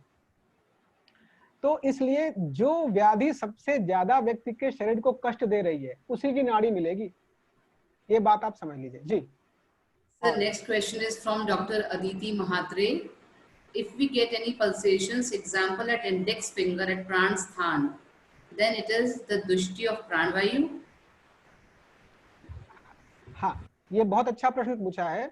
ये प्रश्न मेरे सामने भी एक बार आया था कि जो अगर स्पंदन मिल रहा है तो उसका मतलब क्या है, अगर प्राणवायु का स्पंदन हमको मिल रहा है तो उसका अर्थ क्या है, क्या उसका अर्थ यह है कि वहां पर कोई रोग है। देखिए, केवल प्राणवायु के स्पंदन से हम नहीं कह देते कि वहां पर रोग है। यदि कोई व्यक्ति तेज चल करके आपके पास आया है और आप उसकी नाड़ी देखेंगे तो आपको उसकी नाड़ी में प्राणवायु के स्थान पर स्पंदन मिलेगा।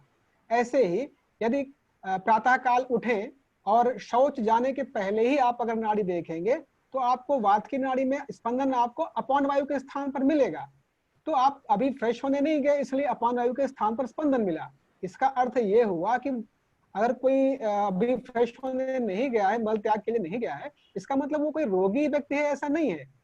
इसलिए अगर प्राणवायु के स्थान पर स्पंदन मिल रहा है तो प्राणवायु दुष्ट हो गई है ऐसा समझना उचित नहीं है। हाँ, उसके स्पंदन के मिलने का कारण ये जरूर है कि उस समय वो वृद्ध हो गई है। दुष्ट कहना भी आसान नहीं है, वो तो बाद की बात हो जाएगी, लेकिन हाँ, वह वायु वृद्ध हो गई है, बढ़ गई है, थोड़ी प्रकोपित हो गई है, ऐसा आप मान सकते हैं। बाकी डिपेंड करेगा कि कोई रोग अवस्था है तब कितनी बढ़ी हुई चल रही है, तब कितनी दुष्ट है, वो एक अलग बात है। पर केवल स्पंदन मात्र से हम ये नहीं कह सकते कि वो दुष्ट हो गई है। हाँ, वृद्ध हो गई है, ये जरूर बात है, ये बात पक्की है जी। Sir, next question is, sir, how you identify the nadi of ahar? हाँ, ये बहुत अच्छा प्रश्न देखिए, ये लॉकडाउन का प्रसाद है थोड़ा सा देखिए, मुझे नहीं पता था कि आहार की नाड़ी मिलती है या नहीं मिलती है, और लॉकडाउन में घर पर बैठे थे तो कुछ करने को था नहीं, तो दिन भर कभी बालक की नाड़ी, कभी श्रीमती जी की नाड़ी, कभी अपनी नाड़ी दिखा करते थे। तो उसको देखते देखते थोड़ी गंभीरता के साथ देखा तो ये लगा कि आहार के बाद जो हम बोलते हैं ना मधुर अवस्था पाक आता है, जब कफ की वृद्धि होती है शरीर में, और ऐसा हम मानते हैं कि एक मुहूर्त तक 50-60 मिनट तक लगभग कफ की वृद्धि शरीर में होती है आहार लेने के तत्काल बाद से 1 घंटे तक लगभग। और मैंने ये पाया कि जो आहार लेने के बाद जो नाड़ी में चेंज हुआ, वो चेंज 1 मुहूर्त तक रहता है। अगर कोई गुरु आहार ले लिया है तो वो चेंज 48 मिनट से ज्यादा भी रह सकता है। और उसके बाद चाहे आपने कुछ भी खाया हो, 1 मुहूर्त के बाद आपकी नाड़ी जो चलेगी वो क्या चलेगी, आपके पित्त में आपका पाचक पित्त एक्टिव हो जाता है, वो नाड़ी मिलेगी, और आपकी वायु में आपकी समान वायु एक्टिव हो जाती है, वो वायु मिलेगी आपकी। और वो जो समान वायु और पाचक पित्त है, माने आहार लेने के 1 मुहूर्त तक तो आहार में जो भी नाड़ी आहार की है वो मिलती है। उसके 1 मुहूर्त के बाद सभी के शरीर में पाचक पित्त और समान वायु ये मिलना शुरू हो जाती है, और ये लगभग भोजन के लगभग 2.5 घंटे तक मिलती है ये। जी Sir, next question is from Shivanand Karigar. He wants to know about the pregnant nadi in pregnancy. मैं बहुत ही विनम्रता के साथ कहना चाहूंगा कि मेरे पास प्रेगनेंसी वाली महिलाएं बहुत कम आती हैं और मेरे पास कोई अनुभव नहीं है इसका। I am sorry. The next question is from Dr. Jyoti Shukla. Diabetes and hypertension में कहाँ मिलेगी नाड़ी की पल्सेशंस? देखिए, इसके लिए मैंने हमारे आदरणीय वैद्य संजय जी से प्रार्थना की है कि एक और वेबिनार आयोजित किया जाए, जिस पर अब हम इसके आगे नेक्स्ट लेवल जो रोगों के बारे में मेरा अनुभव है उस पर हम चर्चा करेंगे। तो वो उसमें हम विस्तार से चर्चा करेंगे। अभी एक एक करके चर्चा करना थोड़ा पूरा, मैं स्लाइड्स जो मैंने बना रखी है वो अभी मेरे पास उपलब्ध भी नहीं है, उनको मैं एक साथ दिखा के तब आपसे बात करूंगा इस बारे में। जी। The next question is from Dr. Prem Insa. Sir, आपके अनुसार सब दोष के प्रकार का क्रम और डॉक्टर संजय सर का क्रम अलग है, please clear this one. Prem ji, नाड़ी परीक्षा करने की अनेक विधाएं हैं और ये हर एक वैद्य परंपरा में अपने तरीके से नाड़ी परीक्षा करता है। और जो नाड़ी परीक्षा की विधा आपने हमसे सीखी है या और आप आगे किसी और से सीखेंगे, आपको निश्चित रूप से इस तरीके से बदलाव मिलेंगे। परंतु यहाँ पर एक वैशिष्ट्यपूर्ण बात यह है कि सुशांत जी ने ये नाड़ी परीक्षा के जो बिंदु है वो अपने अनुभव से उजागर किए हैं, और हम जो आपको बिंदु बता रहे हैं वो हमने गुरु परंपरा से पाए हुए बिंदु बता रहे हैं। बिल्कुल हमें अपने अनुभव में भी उन्हीं बिंदुओं पर ज्यादा प्रकाश मिलता है, और सुशांत जी जो कहते हैं उसका अनुभव भी हम आगे अपने रुग्णों में जरूर लेंगे। और आप सबसे विनंती है कि विदाउट प्रीजुडिस, किसी भी प्रकार का पूर्व ग्रह न रखते हुए आप अपना अनुभव करिए। और मैं सुशांत जी की इस बात से बड़ा सहमत हूँ कि अगर हम पूरे भारत में, मेरा प्रयास पिछले 27 साल से यही रहा है, और जो 50,000 लोगों को मैंने नाड़ी परीक्षा करने को सिखाया है, उनसे मैं अपेक्षा यही रखता हूं कि वो अपनी जगह पर नाड़ी परीक्षा करें। और जिस तरीके से हम आपके साथ बांटते हैं, हमारे गुरुदेव आपके साथ अनुभव बांट रहे हैं, सुशांत जी आपके साथ अनुभव बांट रहे हैं, तो आपको भी आपके अनुभव सबके साथ साझा करने पड़ेंगे। और अगर हमें एकीकृत अनुभव, जो हम कहेंगे कि साइमल्टेनियसली एट मल्टीपल सेंटर्स, एक ही बिंदु पर एक ही रुग्ण में एक प्रकार के रोगी में उसी बिंदु पर अगर स्पर्शन विशेष पद्धति का मिलता है तो वो एक निश्चित ही होगी, नाड़ी परीक्षा के लिए एक बड़ी उपलब्धि होगी। बिल्कुल, क्योंकि मैं सुशांत जी को पशुपेश में नहीं डालना चाहता कि वो इस तरीके के क्वेश्चन के जवाब दे। सुधा जी, अगला प्रश्न। Sir, next question is gout की नाड़ी, व्हाट इज गाउट की नाड़ी, कैसी होगी?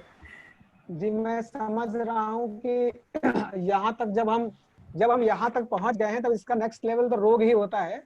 तो सभी के मन में जिज्ञासा हो रही होगी, और निश्चित रूप से इस जिज्ञासा का समाधान हम जरूर करेंगे।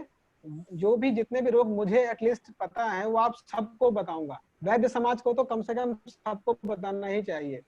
तो पर उसके लिए थोड़ा सा प्रतीक्षा आपसे विनती करूंगा, जरूर करें। हमारे आदरणीय वैद्य संजय जी जब उसकी व्यवस्था एक नए सेमिनार करेंगे तो मैं आपको सिर्फ गाउट यानी कि वात रक्त, इसको हम लोग बोलते हैं अपनी भाषा में, वात रक्त, आम वात, संधिवात, इन सब की नाड़ी के बारे में आपको बताऊंगा। और बहुत ही इंटरेस्टिंग तरीके से इनकी तीनों की नाड़ियां मिलती हैं। आप जब इनको जानेंगे तो आपको बहुत कुछ अपने अंदर और चेंज आ जाएगा कि अच्छा ऐसा भी होता है। तो थोड़ी सी उसके लिए रोगों की जब बात, मैं आप सबसे गुना प्रार्थना करूंगा कि जिन लोगों ने भी रोगों को जानने की जिज्ञासा की है कि रोगों में कैसी नाड़ी मिलेगी, तो थोड़ा सा प्रतीक्षा करेंगे। मैं भी नेक्स्ट में और स्लाइड्स मैंने जो बना रखी उनको तैयार करके रखूंगा ताकि आपको आसानी से समझा सकूं। अभी तो ये मेरा पहला वेबिनार है, मेरे पास ये 3-4 पेपर्स हैं और इसलिए अभी पूरी तैयारी मेरी नहीं है कि मैं आपको बताऊं क्योंकि अभी मैं बता तो दूंगा, आप में से कुछ लोग समझ पाएंगे पर बहुत से लोग समझ नहीं पाएंगे। पर एक चीज को व्यवस्थित तरीके से जब हम बात करते हैं तब वो ऐसा होता है कि हर व्यक्ति की समझ में आना चाहिए। ऐसा नहीं कि मैं बताऊं तो 2-3 लोगों को समझ में आए, बाकी लोग ना समझ सके। तो चूंकि एक बड़ा प्लेटफॉर्म है, हम बहुत बहुत लोगों से जुड़ते हैं, तो मैं जब बोलूं तो मेरी कोशिश रहती है कि उसका लाभ अधिकतम लोगों को मिले। तो जो मेरे प्रयास से बेहतर प्रेजेंटेशन एक संभव है बोलना किसी विषय पे, तो वो मैं जब जितना मुझे खुद संतुष्टि नहीं मिलती उतना मैं फिर उसके बाद मुझे आनंद नहीं आता। तो थोड़ी प्रतीक्षा आप सबको करनी चाहिए। मैं विनती करूंगा आप सबसे थोड़ी सी प्रतीक्षा कीजिए रोगों के लिए। Sir next question is from Sharbari Sapre. धातु की नाड़ी समझ सकते हैं क्या? नहीं, धातु की नाड़ी मुझे समझ में नहीं आती। अभी जितना समझ में आया था उतना मैंने बता दिया आपको। Sir, next question is from Nilofer Tamboli. Can we examine nadi in kids and how? हाँ, ये प्रश्न बहुत अच्छा है, पर मैंने अभी थोड़ी देर पहले आप सबसे निवेदन किया, विनती की कि जैसे मेरे पास प्रेग्नेंट लेडीज बहुत कम आती हैं, तो उनका अनुभव मेरे पास नहीं है। तो और मैं हवा में बोल दूं, किताबों में लिखा है वो बोल दूं, वो मैंने सीखा ही नहीं, मुझे आता नहीं। इसलिए जब छोटे बच्चे हैं, बहुत छोटे बच्चे मेरे पास आते नहीं हैं और बहुत कम बच्चे छोटे छोटे मेरे पास आए हैं। जो 10 साल से ऊपर के बच्चे होते हैं वो मेरे पास आते हैं, बहुत छोटे बच्चे मेरे पास कम आते हैं। तो उनकी नाड़ी देखा मुझे अनुभव बहुत अच्छा है नहीं, इसलिए मैं कुछ कहने की स्थिति में नहीं हूँ। तो मैं माफी चाहूंगा, इसके लिए क्षमा चाहूंगा जी। सर अभी के लिए इतने ही प्रश्न हैं। I am searching comment 2 minute में और फिर सर के ये अपेक्षा करेंगे उनके विचारों की।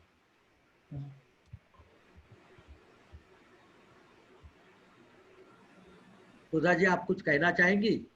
हाँ जी सर, बिल्कुल बिल्कुल थोड़े में कहिएगा पर। बिल्कुल। सुशांत सर, काफ़ी आपके तरीके में मेरे तरीके में काफ़ी सिमिलरिटीज़ हैं, बट जहाँ पर पित्त और कफ आता है वहाँ पर भेद है हमारा। वो संजय सर ऑलरेडी बोल चुके हैं, सबका अपना अपना तरीका है, कभी उस पर भी चर्चा करेंगे। लेकिन सर एक बात बताइएगा कि स्पंदन तो कहीं ना कहीं मिलता ही है, तो स्वस्थ व्यक्ति की नाड़ी में डिफ्रेंशिएट हम कैसे करेंगे कि ये उसकी गति से, तो उसका एग्जैक्ट डिफ्रेंशिएशन क्या होगा? देखिए, ये प्रश्न हम सभी के मन में आता है, पर अभी तक मैं ईमानदारी से कहता हूँ, मुझे अभी तक मैं जो भी मेरा जो रहा है नाड़ी देखने का, कोई रुग्ण मेरे पास आया है, मैंने उसकी नाड़ी देखी है और मेरा जो अनुभव है रुग्णों पर रहा है। स्वस्थ व्यक्ति की या स्वस्थ अवस्था में कैसी नाड़ी चलेगी, मेरे पास इसका अनुभव नहीं है। भले ही आपको सुन करके थोड़ी निराशा हो, लेकिन मेरे पास अनुभव भी बहुत अच्छा कुछ कहने लायक नहीं है, इसलिए मैं कुछ अभी नहीं कहूंगा। नहीं सर, हम सभी सीख रहे हैं, मैं भी सीख रही हूँ और आप सच्चाई से अपनी बात रख रहे हैं, दैट इज मोर इम्पोर्टेंट जी। क्योंकि मैं चाहता हूँ कि इस विषय को सब लोग जाने, पूरे भारत में लोग करें। और अभी केवल 22 रोग हैं और मैं चाहता हूँ जितने रोग हैं उन सब पर पूरे भारत के हमारे वैद्य मिलकर के एक ग्रंथ का निर्माण करें। ऐसे में अगर मैं स्वयं ईमानदारी नहीं बरतूंगा तो मैं अपेक्षा कैसे रखूंगा? बिल्कुल, जितना आता है उतना आता है। सुशांत जी, आपकी बात बहुत ही उचित है और समय अनुकूल भी है। और मेरे ख्याल से हमारे गुरुदेव वैद्यराज तपन जी, जो सुषेण नाड़ी परीक्षक फाउंडेशन जो बनने जा रहा है, उसके अध्यक्ष और कर्ता धर्ता है। और ये प्रयास जो आप बता रहे हैं उसके प्रति उनकी अवधारणा बहुत पूर्व से इसी तरीके की है और जल्दी ही पूरे भारत को नहीं कहूँगा मैं, पूरे विश्व को इस तरीके की एक नाड़ी संहिता का अनुभव मिलेगा, इस आशा के साथ मैं तपन सर को विनती करता हूं कि वो अपना वक्तव्य रखे। तपन सर प्लीज अनम्यूट करें। Thank you sir. नमस्ते एवरीबॉडी। मिश्र जी से सुनकर बहुत ही प्रसन्नता हुई और सबसे बड़ी मजेदार बात तो ये पता चली कि समंदर की लहरें किनारों पर ही अलग अलग होती है। किनारे से थोड़े अंदर जाओ तो एक करंट बहता है जो अंदर समुद्र के अंदर, और वो करंट एक ही रहता है। तो वो मैं देख रहा हूं कि ऐसा एक अंडर करंट देहरादून से लेके नीचे कन्याकुमारी तक एक करंट कॉमन चल रहा है, और वो कॉमन है और वो उसको उजागर करने की हम सबको जरूरत है। हमने भारत के शीर्ष देहरादून से शुरू किया है, वो धीरे धीरे आगे बढ़ेंगे तो बहुत सारी बातें नई नई अपने संज्ञान में आएगी। अब आपने V1, V2, V3, V4, V5, P1, P2, P3, P4, P5, K1, K2, K3, K4, K5 ऐसा डिवीजन दोषों के भेदों का किया है। अब मैं उसमें कुछ जोड़ना इस तरह से चाहता हूं कि मैंने पूरे बॉडी को 15 भेदों में विभाजित कर दिया है, और उस तरह से मैं नाड़ी में, अगर मेरे पास प्राण की नाड़ी मिलती या प्राण की नाड़ी मिलती है तो मैं समझता हूं कि जो दोष ऑपरेशनल अभी हमारे शरीर में है वो भ्रुकुटी से ऊपर के इतने एरिया में काम कर रहे हैं। ये एरिया है वो प्राण और तर्पक का एरिया है। मीन्स आपको ये दोनों की नाड़ी मिली तो आपको समझना है कि शरीर के इस भाग में दोष काम कर रहे हैं। अगर आलोचक की नाड़ी मिलती है तो आपको समझना है कि ये ब्रो से अपर लिप तक के इतने एरिया में काम कर रहे हैं, आगे पीछे पूरे राउंड में। जी। फिर अपर लिप से एडम सेपल या क्रिकोइड बोन तक का ये एरिया है। ये आप समझ सकते हैं कि ये पूरा राउंड वाला एरिया बोधक का एरिया है। अपर लिप से क्रिकोइड बोन तक, अपर लिप से निपल लाइन तक का एरिया वो पूरा उदान का एरिया है। हाँ, ये वाला। और निपल लाइन से जिफिस्टर्नम इतना जो एरिया है जी जी जी वो अवलंबक और साधक का एरिया है। So we can locate the dosha in which area of the body they are operational just by pointing out V1, V4, V5 like that. Then Ziphisternum to umbilicus, ये पूरा एरिया है वो समान पाचक और क्लेदक का है। हाँ, फिर अम्बिलिकस से नीचे पूरा काफ तक का एरिया, या तो समझो पूरा एरिया है वो अपान का एरिया है। राइट क्लेविकल से मिड क्लेविकल से राइट साइड के मिड क्लेविकल से निपल लाइन के होते हुए इशियल ट्यूबोसिटी नीचे RAF को होके हुए पीछे तक का इतना जो एरिया है जिसको हम दक्षिण पार्श्व कह सकते हैं। अच्छा, हमारे हाँ, तो वो रंजक का एरिया है। पूरा शरीर वो व्यान का एरिया है, पूरा शरीर वो ब्राजक का एरिया है, और पूरा शरीर वो श्लेषक का एरिया है। इस तरह से हम ये पांचों भेदों को पूरे शरीर के 15 विभाग में विभाजित कर सकते हैं, और उससे हम कौन से एरिया में दोष क्या काम कर रहे हैं, ऑपरेशनल है, वो उससे आइडेंटिफाई कर सकते हैं। और जो साहब बोल रहे हैं ना, छाजेर साहब की तुम आज आलू के पकोड़े खा के आए हो, ऐसा करके इम्प्रेस करना है, वो तो मुश्किल है, क्योंकि आलू के पकोड़े जो देहरादून में बनते हैं और वही आलू के पकोड़े अगर मेरे घर में बनेंगे अहमदाबाद, वही मारवाड़ी के घर में बनेंगे छाजेर साहब की, तो वो सब अलग होंगे। इसलिए इस तरह से नहीं बोलना है। अगर इम्प्रेस करना है, नाड़ी डेफिनेटली इम्प्रेस करने के लिए है, लेकिन इम्प्रेस करना है तो आप यूं कह सकते हैं कि अभी आपके शरीर में इस एरिया में और इस एरिया में वायु और पित्त काम कर रहे हैं, तो 80-85% आप सही निकलेंगे। और वो बोले नहीं साहब मेरे को तो पैर के अंगूठे में दर्द है, वहां कुछ गड़बड़ है, तो डरने का नहीं, वहां कहना का कि अंगूठे के दर्द को आप कितना भी ठीक करोगे, जब तक ये दोनों को ठीक नहीं करोगे वो ठीक नहीं होगा। ये ये तरीका है ये नाड़ी से सीखने का। और एक चीज ऐड करना मैं चाहता हूं कि इसी तरह से आपने नाड़ी देखी, उसको आपने वातपित्त कफ या V1 V2 V3 V4 किया, फिर आप प्रेस करके बंद कर दीजिए नाड़ी को, एकदम जोर से दबाइए और फिर बंद कर दीजिए। बंद होने के बाद थोड़ा खोलिए, तो वो आपके V1 V2 के विपरीत कुछ अलग निदान मिलेगा। ये जो प्रेस करके थोड़ा खोलने पर जो निदान मिलता है या तो जो रीडिंग मिलता है वो धातुओं का रीडिंग है, तो उससे हम धातु भी डायग्नोस कर सकते हैं। तो हम ये भी कह सकते हैं कि आपके इस एरिया और इस एरिया में मांस और रक्त धातु में पित्त और वात काम कर रहे हैं। और इतना अगर आप बता सकते हैं और या जान सकते हैं तो आपके लिए बहुत इजी हो जाता है। अगर वायु प्रबल है तो आप बस्ती, पित्त प्रबल है तो विरेचन, कफ प्रबल है तो वमन, वात प्रबल है तो अजमोदादि, पित्त प्रबल है तो सूतशेखर, कफ प्रबल है तो शिकोपलादि, वात प्रबल है तो विष्तिंदु, कफ प्रबल है तो बल्ला तक, सॉरी हाँ, और पित्त प्रबल है तो कुटकी। तो ये आपका दोषों का प्रिस्क्रिप्शन भी हो गया। नाड़ी आपने देखी, दोष तय किए और पहला प्रिस्क्रिप्शन बन गया। दूसरा प्रिस्क्रिप्शन धातु का आएगा।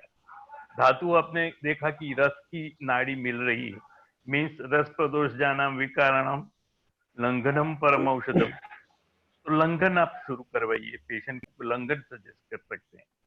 अगर रक्त की नाड़ी मिली तो कुर्यात् शोणित योगे रोगेषु रक्त पित्त हरिम कराम विरेचनम उपवासम श्रावण शोणित, रक्त मोक्षण कर सकते हैं।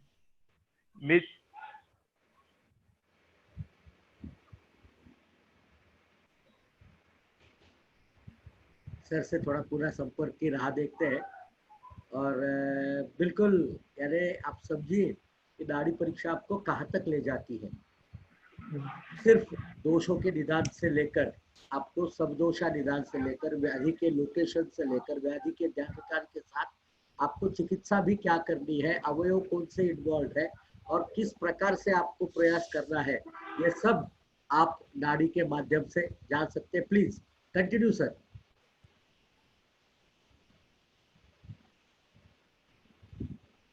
तपन सर का राह देखते हैं। तपन सर प्रयास कर रहे हैं, शायद नेटवर्क ये अक्सर इशू होता है बरसात के दिनों में।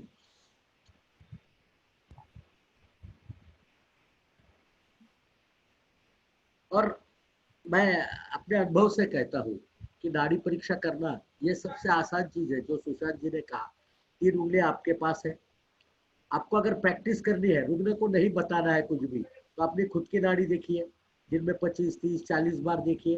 पर सबसे बड़ी बात जो उन्होंने की उसको ध्यान में रखिएगा, डॉक्यूमेंट करना, लिखना उसे, क्योंकि जब तक आप लिखेंगे नहीं आपके कोई जहन में चीज आएगी नहीं।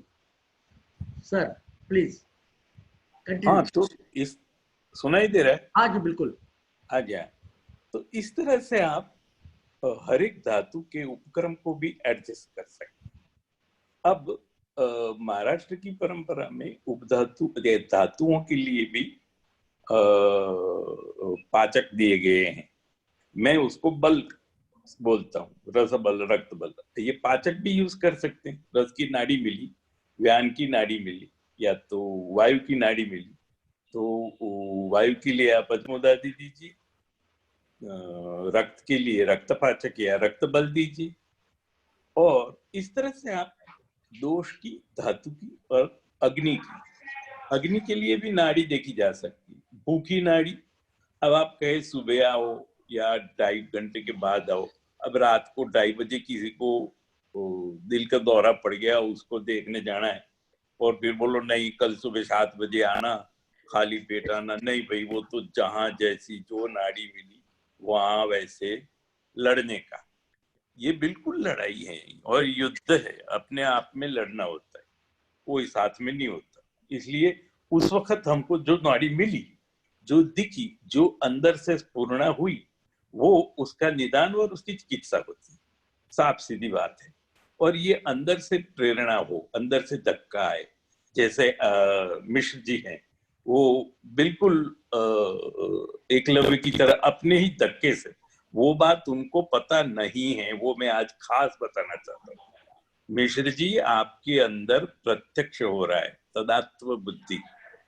प्रत्यक्ष की व्याख्या में आत्मेंद्रिय मनोअर्थानाम सन्निकर्षात् प्रवर्तते व्यक्ता तदात्वे या बुद्धि प्रत्यक्षम सानिरुद्धि। जो तदात्व बुद्धि होती है वो दिल से आती है और वो 1-2 सेकंड के लिए ही आती है, फिर तुरंत ये गार्बेज बॉक्स सबका ब्रेन, आप्तोपदेश, युक्ति, अनुमान सब चालू हो जाता है। उसके पहले प्रत्यक्ष होता है, वो 1 सेकंड में होता है। वो प्रत्यक्ष किसी शास्त्र का मोहताज नहीं। जो हमारे यहाँ भी बिना पढ़े हुए वैद्य होते हैं, जो सिद्ध वैद्य होते हैं, जिन्होंने कभी संहिता नहीं पढ़ी, मेरे ही सदगुरु है, इन्होंने कभी संहिता नहीं पढ़ी, लेकिन वो नाड़ी देख के सीधा बोलते आज उसको अश्वगंधा दे, आज इसको। मीन्स हम तो निदान की सोच रहे हैं, सदगुरु तो है वो सीधे चिकित्सा ही सोचते हैं नाड़ी से, और नाड़ी बोलती है। लेकिन वो पहली सेकंड, 1 सेकंड का मामला होता है, वो प्रत्यक्ष होता है। और मिश्र जी, ये आपके अंदर बाय क्या बोलते हैं, ग्रेस ऑफ गॉड, हाँ, ये सब में नहीं हो सकता। इसलिए इसकी प्रैक्टिस करनी पड़ेगी कि प्रत्यक्ष कैसे हो। प्रत्यक्ष करने के लिए आपको संहिताओं से जुड़ना पड़ता, संहिताकार से जुड़ना पड़ता है, संहिता से नहीं। संहिताकार आपके अंदर बैठ के वो आपको बताते हैं। और संहिताकार कैसे बिठाएंगे? मिश्री जी को या मेरे को इधर वेबिनार में बिठाने में भी कितनी ताकत पड़ रही है, संजय साहब को, तो चरक को कैसे बिठाएं? तो उसके लिए भी मेरे पास है पारायण, प्रार्थना, मंत्र और सदगुरु सानिध्य। ये 4 चीजें करने से चरक, सुश्रुत, वाग्भट, जिस किसी को भी कहो वो अपने हृदय में आके बैठते हैं। इसलिए चरक ने लिखा है हृदय तिष्ठति संमिता, येषु 12 सहस्त्री हृदय तिष्ठति संमिता। तो हृदय में बिठाना है चरक को, और चरक को हृदय के कैसे बिठाएं हम तो नहीं जानते, लेकिन मिश्र जी को जानना हो तो उनकी वेब टेलीफोन नंबर से जान सकते हैं। उसी तरह से चरक को अगर जानना हो, उसके साथ बातें करना हो, तो संहिता के थ्रू करते हैं। इसलिए संहिता का पारायण करना होता है। संहिता का पारायण करा, लेकिन आपके अंदर वो सॉफ्टवेयर तो डाउनलोड हो गया, लेकिन सिस्टम ही कॉन्फ़िगर नहीं है। तो वो सिस्टम कॉन्फ़िगर कौन करता है? मंत्र करता है। और सिस्टम को एक्टिवेट कौन करता है? जैसे आईडी और पासवर्ड संजय छाजेट साहब ने दिए, तो वो गुरु मंत्र होता है। वो गुरु मंत्र को तो पासवर्ड होता है। वो पासवर्ड फीड करके क्लिक करो, तुरंत चरक संहिता की पूरी वेबसाइट इधर खुल जाती है और हृदय में चरक बैठा हुआ होता है।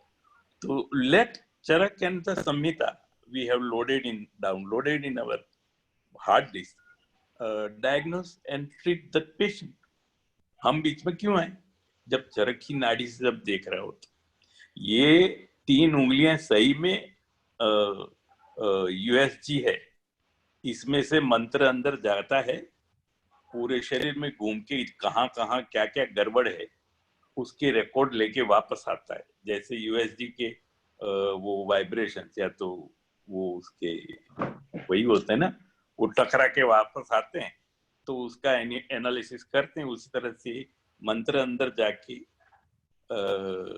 सब माहिती लेके वापस अपने पास आता है और फिर वो हार्ड डिस्क में जाता है और इधर चरक, हृदय स्थित चरक उसका डायग्नोसिस और ट्रीटमेंट करता है। हमको बीच में पढ़ने का नहीं। ये तरीका नाड़ी का सदगुरु ने मुझे सिखाया हुआ है, उसकी मैं प्रैक्टिस कर रहा हूँ। लेकिन आज के इस वेबिनार में मैं ये ऐड करना चाहूंगा कि आप पूरे शरीर के 15 विभाग इस तरह से कर दीजिए, और आपको जो भी नाड़ी के पॉइंट्स मिले, बिंदु मिले, उस एरिया के उस धातु में, वो धातु की कभी बात करेंगे साथ में बैठेंगे तो धातु की नाड़ी भी उसी तरह से मिलती है। और मजेदार बात क्या है कि ये नाड़ी है, पल्स नहीं है। ये पता नहीं छाजेट सर पल्स के पीछे पड़े हैं। अगर पल्स होती तो हार्ट की ओर से आने वाली वाइब्रेशन अंगूठे की ओर जाती। आप प्रेस करके थोड़ा खोलोगे धातु की नाड़ी तो वो अंगूठे से हृदय की ओर जाती। ऐसा कैसे हो सकता है? पल्स है तो वो हृदय की ओर से अंगूठे की ओर जानी चाहिए, लेकिन प्रेस करके थोड़ा खोलो तो वो पूरी उल्टी चलती। इसका मतलब कि ये नाड़ी है, ये पल्स नहीं है। इसलिए पल्स डायग्नोसिस नहीं बोलते, नाड़ी परीक्षा ही बोलते, क्योंकि पल्स डायग्नोसिस में तो फिर वॉल्यूम, रेगुलरिटी, इरेगुलरिटी, काउंट, ये सब आता है, जबकि नाड़ी तो हम वो नहीं देखते। और रोगों के लिए, हाँ, इसमें मेरा थोड़ा मिश्र जी से डिफरेंस है। रोगों को निदान, पूर्वरूप, रूप, उपक्षय और संप्राप्ति से नापा जाता है। नाड़ी में स्थाना अष्टस्थान परीक्षा रोगाक्रांत से देह से, रोगाक्रांत देह के 8 स्थान को देखना है। नाड़ी, मूत्र, मल, जीवा, शब्द स्पर्श लगाते। तो नाड़ी वो रोगी की होती है। रोग की नाड़ी, रोग के निदान पंचक होते, निदान, पूर्वरूप, रूप, उपक्षय, संप्राप्ति, उससे रोग को डायग्नोस करते। लेकिन ये नाड़ी पूर्ण चिकित्सा इसलिए है कि आपने दोष देखा, धातु देखा, अग्नि देखा, मल पूछ लेते हैं, मल भी देख सकते हैं, लेकिन मल वो पूछ के दर्शन पर्शन प्रश्न ही पूछ लेते हैं, तो उसको समदोष कर सकते हैं, समधातु कर सकते हैं, समअग्नि कर सकते हैं, सममल क्रिया कर सकते हैं। अगर ये 4 कर दिया आपने तो प्रसन्नात्म इंद्रिय मन तो हो ही जाएगा पेशेंट का। तो समदोष, समाग्निश्च, समधातु मल क्रिया, प्रसन्न चेत, प्रसन्नात्म इंद्रिय मन, तो वो स्वस्थ हो गया। तो पेशेंट को स्वस्थता फील करेंगी। आपका डायग्नोसिस आपको ट्रीटमेंट से सेटिस्फैक्शन करके, तो आप भी खुश, सुश्रुत भी खुश, और किसको खुश करेंगे? दीपिका को। तो इस तरह से ये बार बार हम इस तरह से स्वास्थ्य बनाते रहते हैं तो रोग की संप्राप्ति टूट जाती, वरना रोग बढ़ता रहता है, क्योंकि उसको दोष और धातु सब विकृत मिलते रहते हैं। हम वो लॉजिस्टिक्स बंद कर देते हैं। अच्छे धातु, अच्छे दोष, अच्छे मल, अच्छे अग्नि, वो सबको पहुंचाते हैं। और वो पहुंचाता है तो वो जो विकृत धातु, विकृत दोष, उसकी जो संप्राप्ति बनी हुई या सम्मूर्छना बनी हुई है, वो धीरे धीरे टूट जाती। उसको मैं सिंपली समझा रहा हूँ। आप खाने पीने की बात कर रहे हैं, मैं बड़ा फूडी हूँ, इसलिए बताऊं, सभी है। अगर मिर्ची के पकोड़े मेरे को बहुत पसंद है, लेकिन साले बड़े तीखे लगते हैं, और कई बार तो 2 बार तीखे लगते हैं, वो महंगा पड़ जाता है। तो हम क्या करते हैं कि पकोड़े को खीरे में डाल के या मिर्ची को खीरे में डाल के तल लेते हैं, और फिर जब वो पक जाए तो निकाल के ऊपर ऊपर से खा जाते हैं, और मिर्ची को एक्सपोज कर देते हैं, फिर दोबारा डुबोते हैं, दोबारा तलते हैं, दोबारा ऊपर ऊपर से खा जाते हैं। और ऐसा 3 बार करो ना, तो फिर वो कितना भी तीखा मिर्चा हो, वो ककड़ी जैसा हो जाता है, खीरा ककड़ी, फिर पूरा खा जाता है।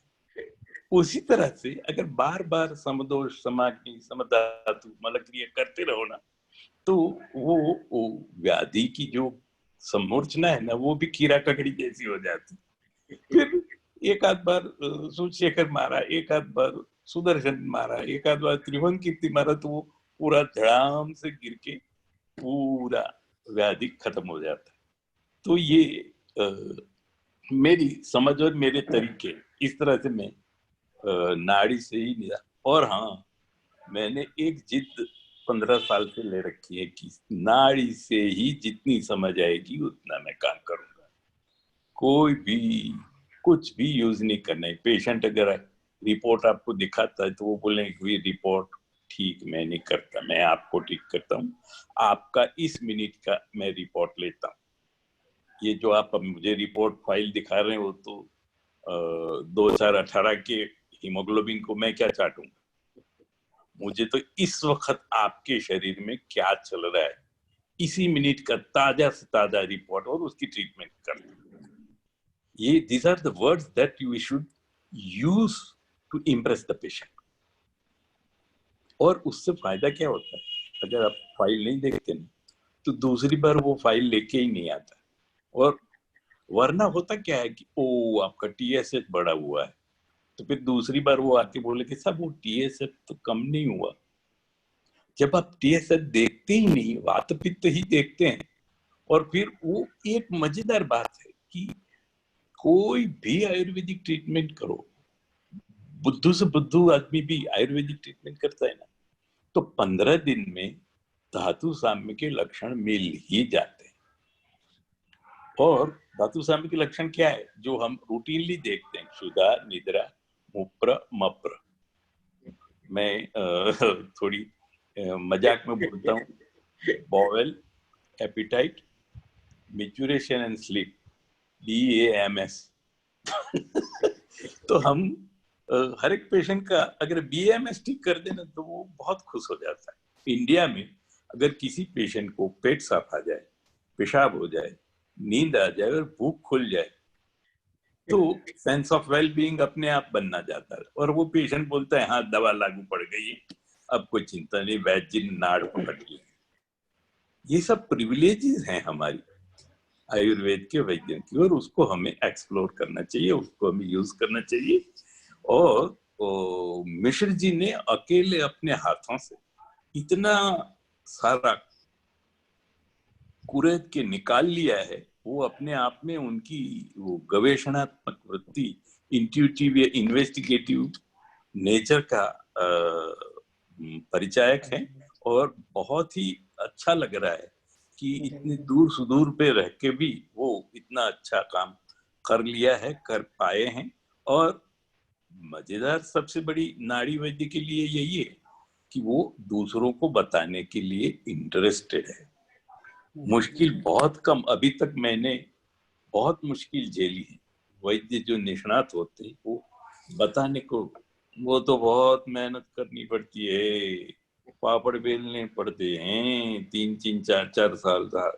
गुरु की सेवा, बात सही है, गुरु की सेवा से ही सब कुछ आता है, लेकिन फिर गुरु इस तरह से आपको ऐसा करके हमारे क्या बोलते हैं रगड़ा निकालने का सोचे, तो फिर वो इस 2020 में वो जरा ज्यादा है। 2000 में बहुत, अभी के टाइम में लोग बहुत खुले हो गए हैं एक दूसरे को बताने के, एक दूसरे से जानने के। ये IT और ये वेबिनार और लॉकडाउन का ही तो ये सब फायदा है कि हम लोग इतने सारे इस तरह से। अब मुझे तो यही समझ आ रहा है कि वो 56 लोग हिमवत पार्श्व में इकट्ठे हुए थे कि नहीं हुए थे क्या मालूम, वो भी वेबिनार ही होगा। जैसे अपन यहाँ अपने बेडरूम में बैठे बैठे इतनी बड़ी बातें कर रहे हैं, वो भी उस तरह से करते हैं। उनको तो ज्ञान चक्षुषा लिखा है, ध्यान चक्षुषा। तो ये साहब ने भी पतंजलि में से ध्यानवान सीखा है, इसलिए शायद ज्ञान चक्षु से ही वो संहिताकारों के साथ कांटेक्ट करते होंगे। हम ठहरे सीमेंट के जंगल में रहने वाले बम्बई अहमदाबाद वाले, हमारे पास तो वो ऋषिगण आएंगे भी नहीं, वो टावर ही नहीं पकड़ते इधर चरक सुश्रुत की। मिश्र जी इतनी अच्छी जगह में और श्रीनगर में रह रहे हैं, तो वो तो और भी अच्छी जगह है। मैं तो मिश्र जी को चाहूंगा कि कोई एक मीटिंग वहीं रखवा दो सब वैद्यों की। लॉकडाउन खुले हम लोग सब श्रीनगर। बिल्कुल बिल्कुल। तो इस तरह से मुझे आपको मिलके, आपको सुन के, और मैं जो सोच रहा हूँ या मेरे सदगुरु जो मुझे सिखा रहे हैं, वही पद्धति पूरे देश के अंदर एक अंडरकरंट की तरह बह रही है। हमको इससे आइडेंटिफाई करना है, और वो जैसे मोदी साहब वो नदियों को जोड़ने का कोई बड़ा प्रोजेक्ट नहीं बना रहे, उस तरह से हमारे ये मिश्र नाम की गंगोत्री है, छाजेड़ नाम की जमुनोत्री है, तपन नाम की कोई एक छोटी नाला भी है। तो इन सभी को एक दूसरे से जोड़ना है, और इसके लिए ये हमारे छाजेड़ साहब बहुत ही एक्सपर्ट है। इसलिए मैं चाहूंगा छाजेड़ साहब कि आप ये अंडरकरंट्स को एक महानद बनाइए, एक गंगा बन जाए, और फिर उसमें सब अपने अपने कर्मों को धो डाले, है ना। तो बस ऐसा ही हो, ऐसी संहिताओं के चरणों में प्रार्थना करते हैं, और चरक्षुश्रुतवाक पर सब हम सब पर खूब राजी हो और खूब हमको प्रगति करने के लिए प्रेरणा दे, वही उनके चरणों में प्रार्थना करता हूँ। आप सब लोगों ने मुझे सुना, इसलिए आप लोगों का बहुत बहुत अनुग्रहित हूँ, और आपके अंदर बैठे वैद्य को प्रणाम करता हूँ। मेरे प्रणाम। प्रणाम गुरुदेव। आज तो सही में गुरु पूर्णिमा सब पर साकार हो गई ऐसा लगता है। हम तो सुनने को आए थे सुशांत जी को, और सुशांत जी के साथ बोनस के रूप में that is an icing on the cake आपको सुनने का मौका मिला, और ये आपकी पहले वाली मिर्ची गई। अब आशा करती है कि इस मिर्ची को और कैसे खाया जाए और कैसे और कुरेदा जाए। जरूर सर, आपका आदेश जो है, मैं तो एक छोटा सा कार्य करता हूँ, आप जानते हैं मुझे, मैं हमेशा कहता हूँ मैं तो प्राइमरी टीचर हूँ नाड़ी परीक्षा का, मैं एक्सपर्ट हूँ नहीं, मैं नाड़ी परीक्षा का प्राइमरी टीचर हूँ। वैद्यों को क ख ग नाड़ी परीक्षा का सिखाने का काम करता हूँ। उनमें से अगर सुशांत जी जैसे बहुत ही मेहनती और कुशाग्र बुद्धि वाले और जिन पर चरक खुद मेहरबा हो, ऐसे व्यक्ति प्रयास करेंगे तो निश्चित रूप से आयुर्वेद के द्वारा जो भुलाई गई, जो अंडर करंट के रूप में बह रही है, ये सरस्वती को पुनर्रूप में उजागर करने का कार्य आपके आदेश से होगा, सुषेण फाउंडेशन के माध्यम से होगा, ऐसी आशा मैं जरूर करता हूँ। सुशांत जी को फिर से एक बार सुनने की और आपको बार बार सुनने की इच्छा के साथ आज का ये वेबिनार यही खत्म करने का आदेश मैं आपसे लेना चाहता हूँ। और सबके लिए पुनः एक बार आपने आपका समय दिया। सुशांत जी, आपने आपके अनुभव बांटे, सुधा जी ने धन्वंतरी की इतनी अच्छी स्तुति और पूरे कार्यक्रम को हैंडल करने में हमारा सहयोग दिया। गुरुदेव के आभार तो नहीं मान सकता, उनसे आशीर्वाद की अपेक्षा वारंवार रखता हूँ। फिर एक बार सबसे आभार, धन्यवाद, और फिर मिलने की चाहत के साथ 10 विदा दिया। फिर मिलेंगे। नमस्कार। नमस्कार। नमस्कार।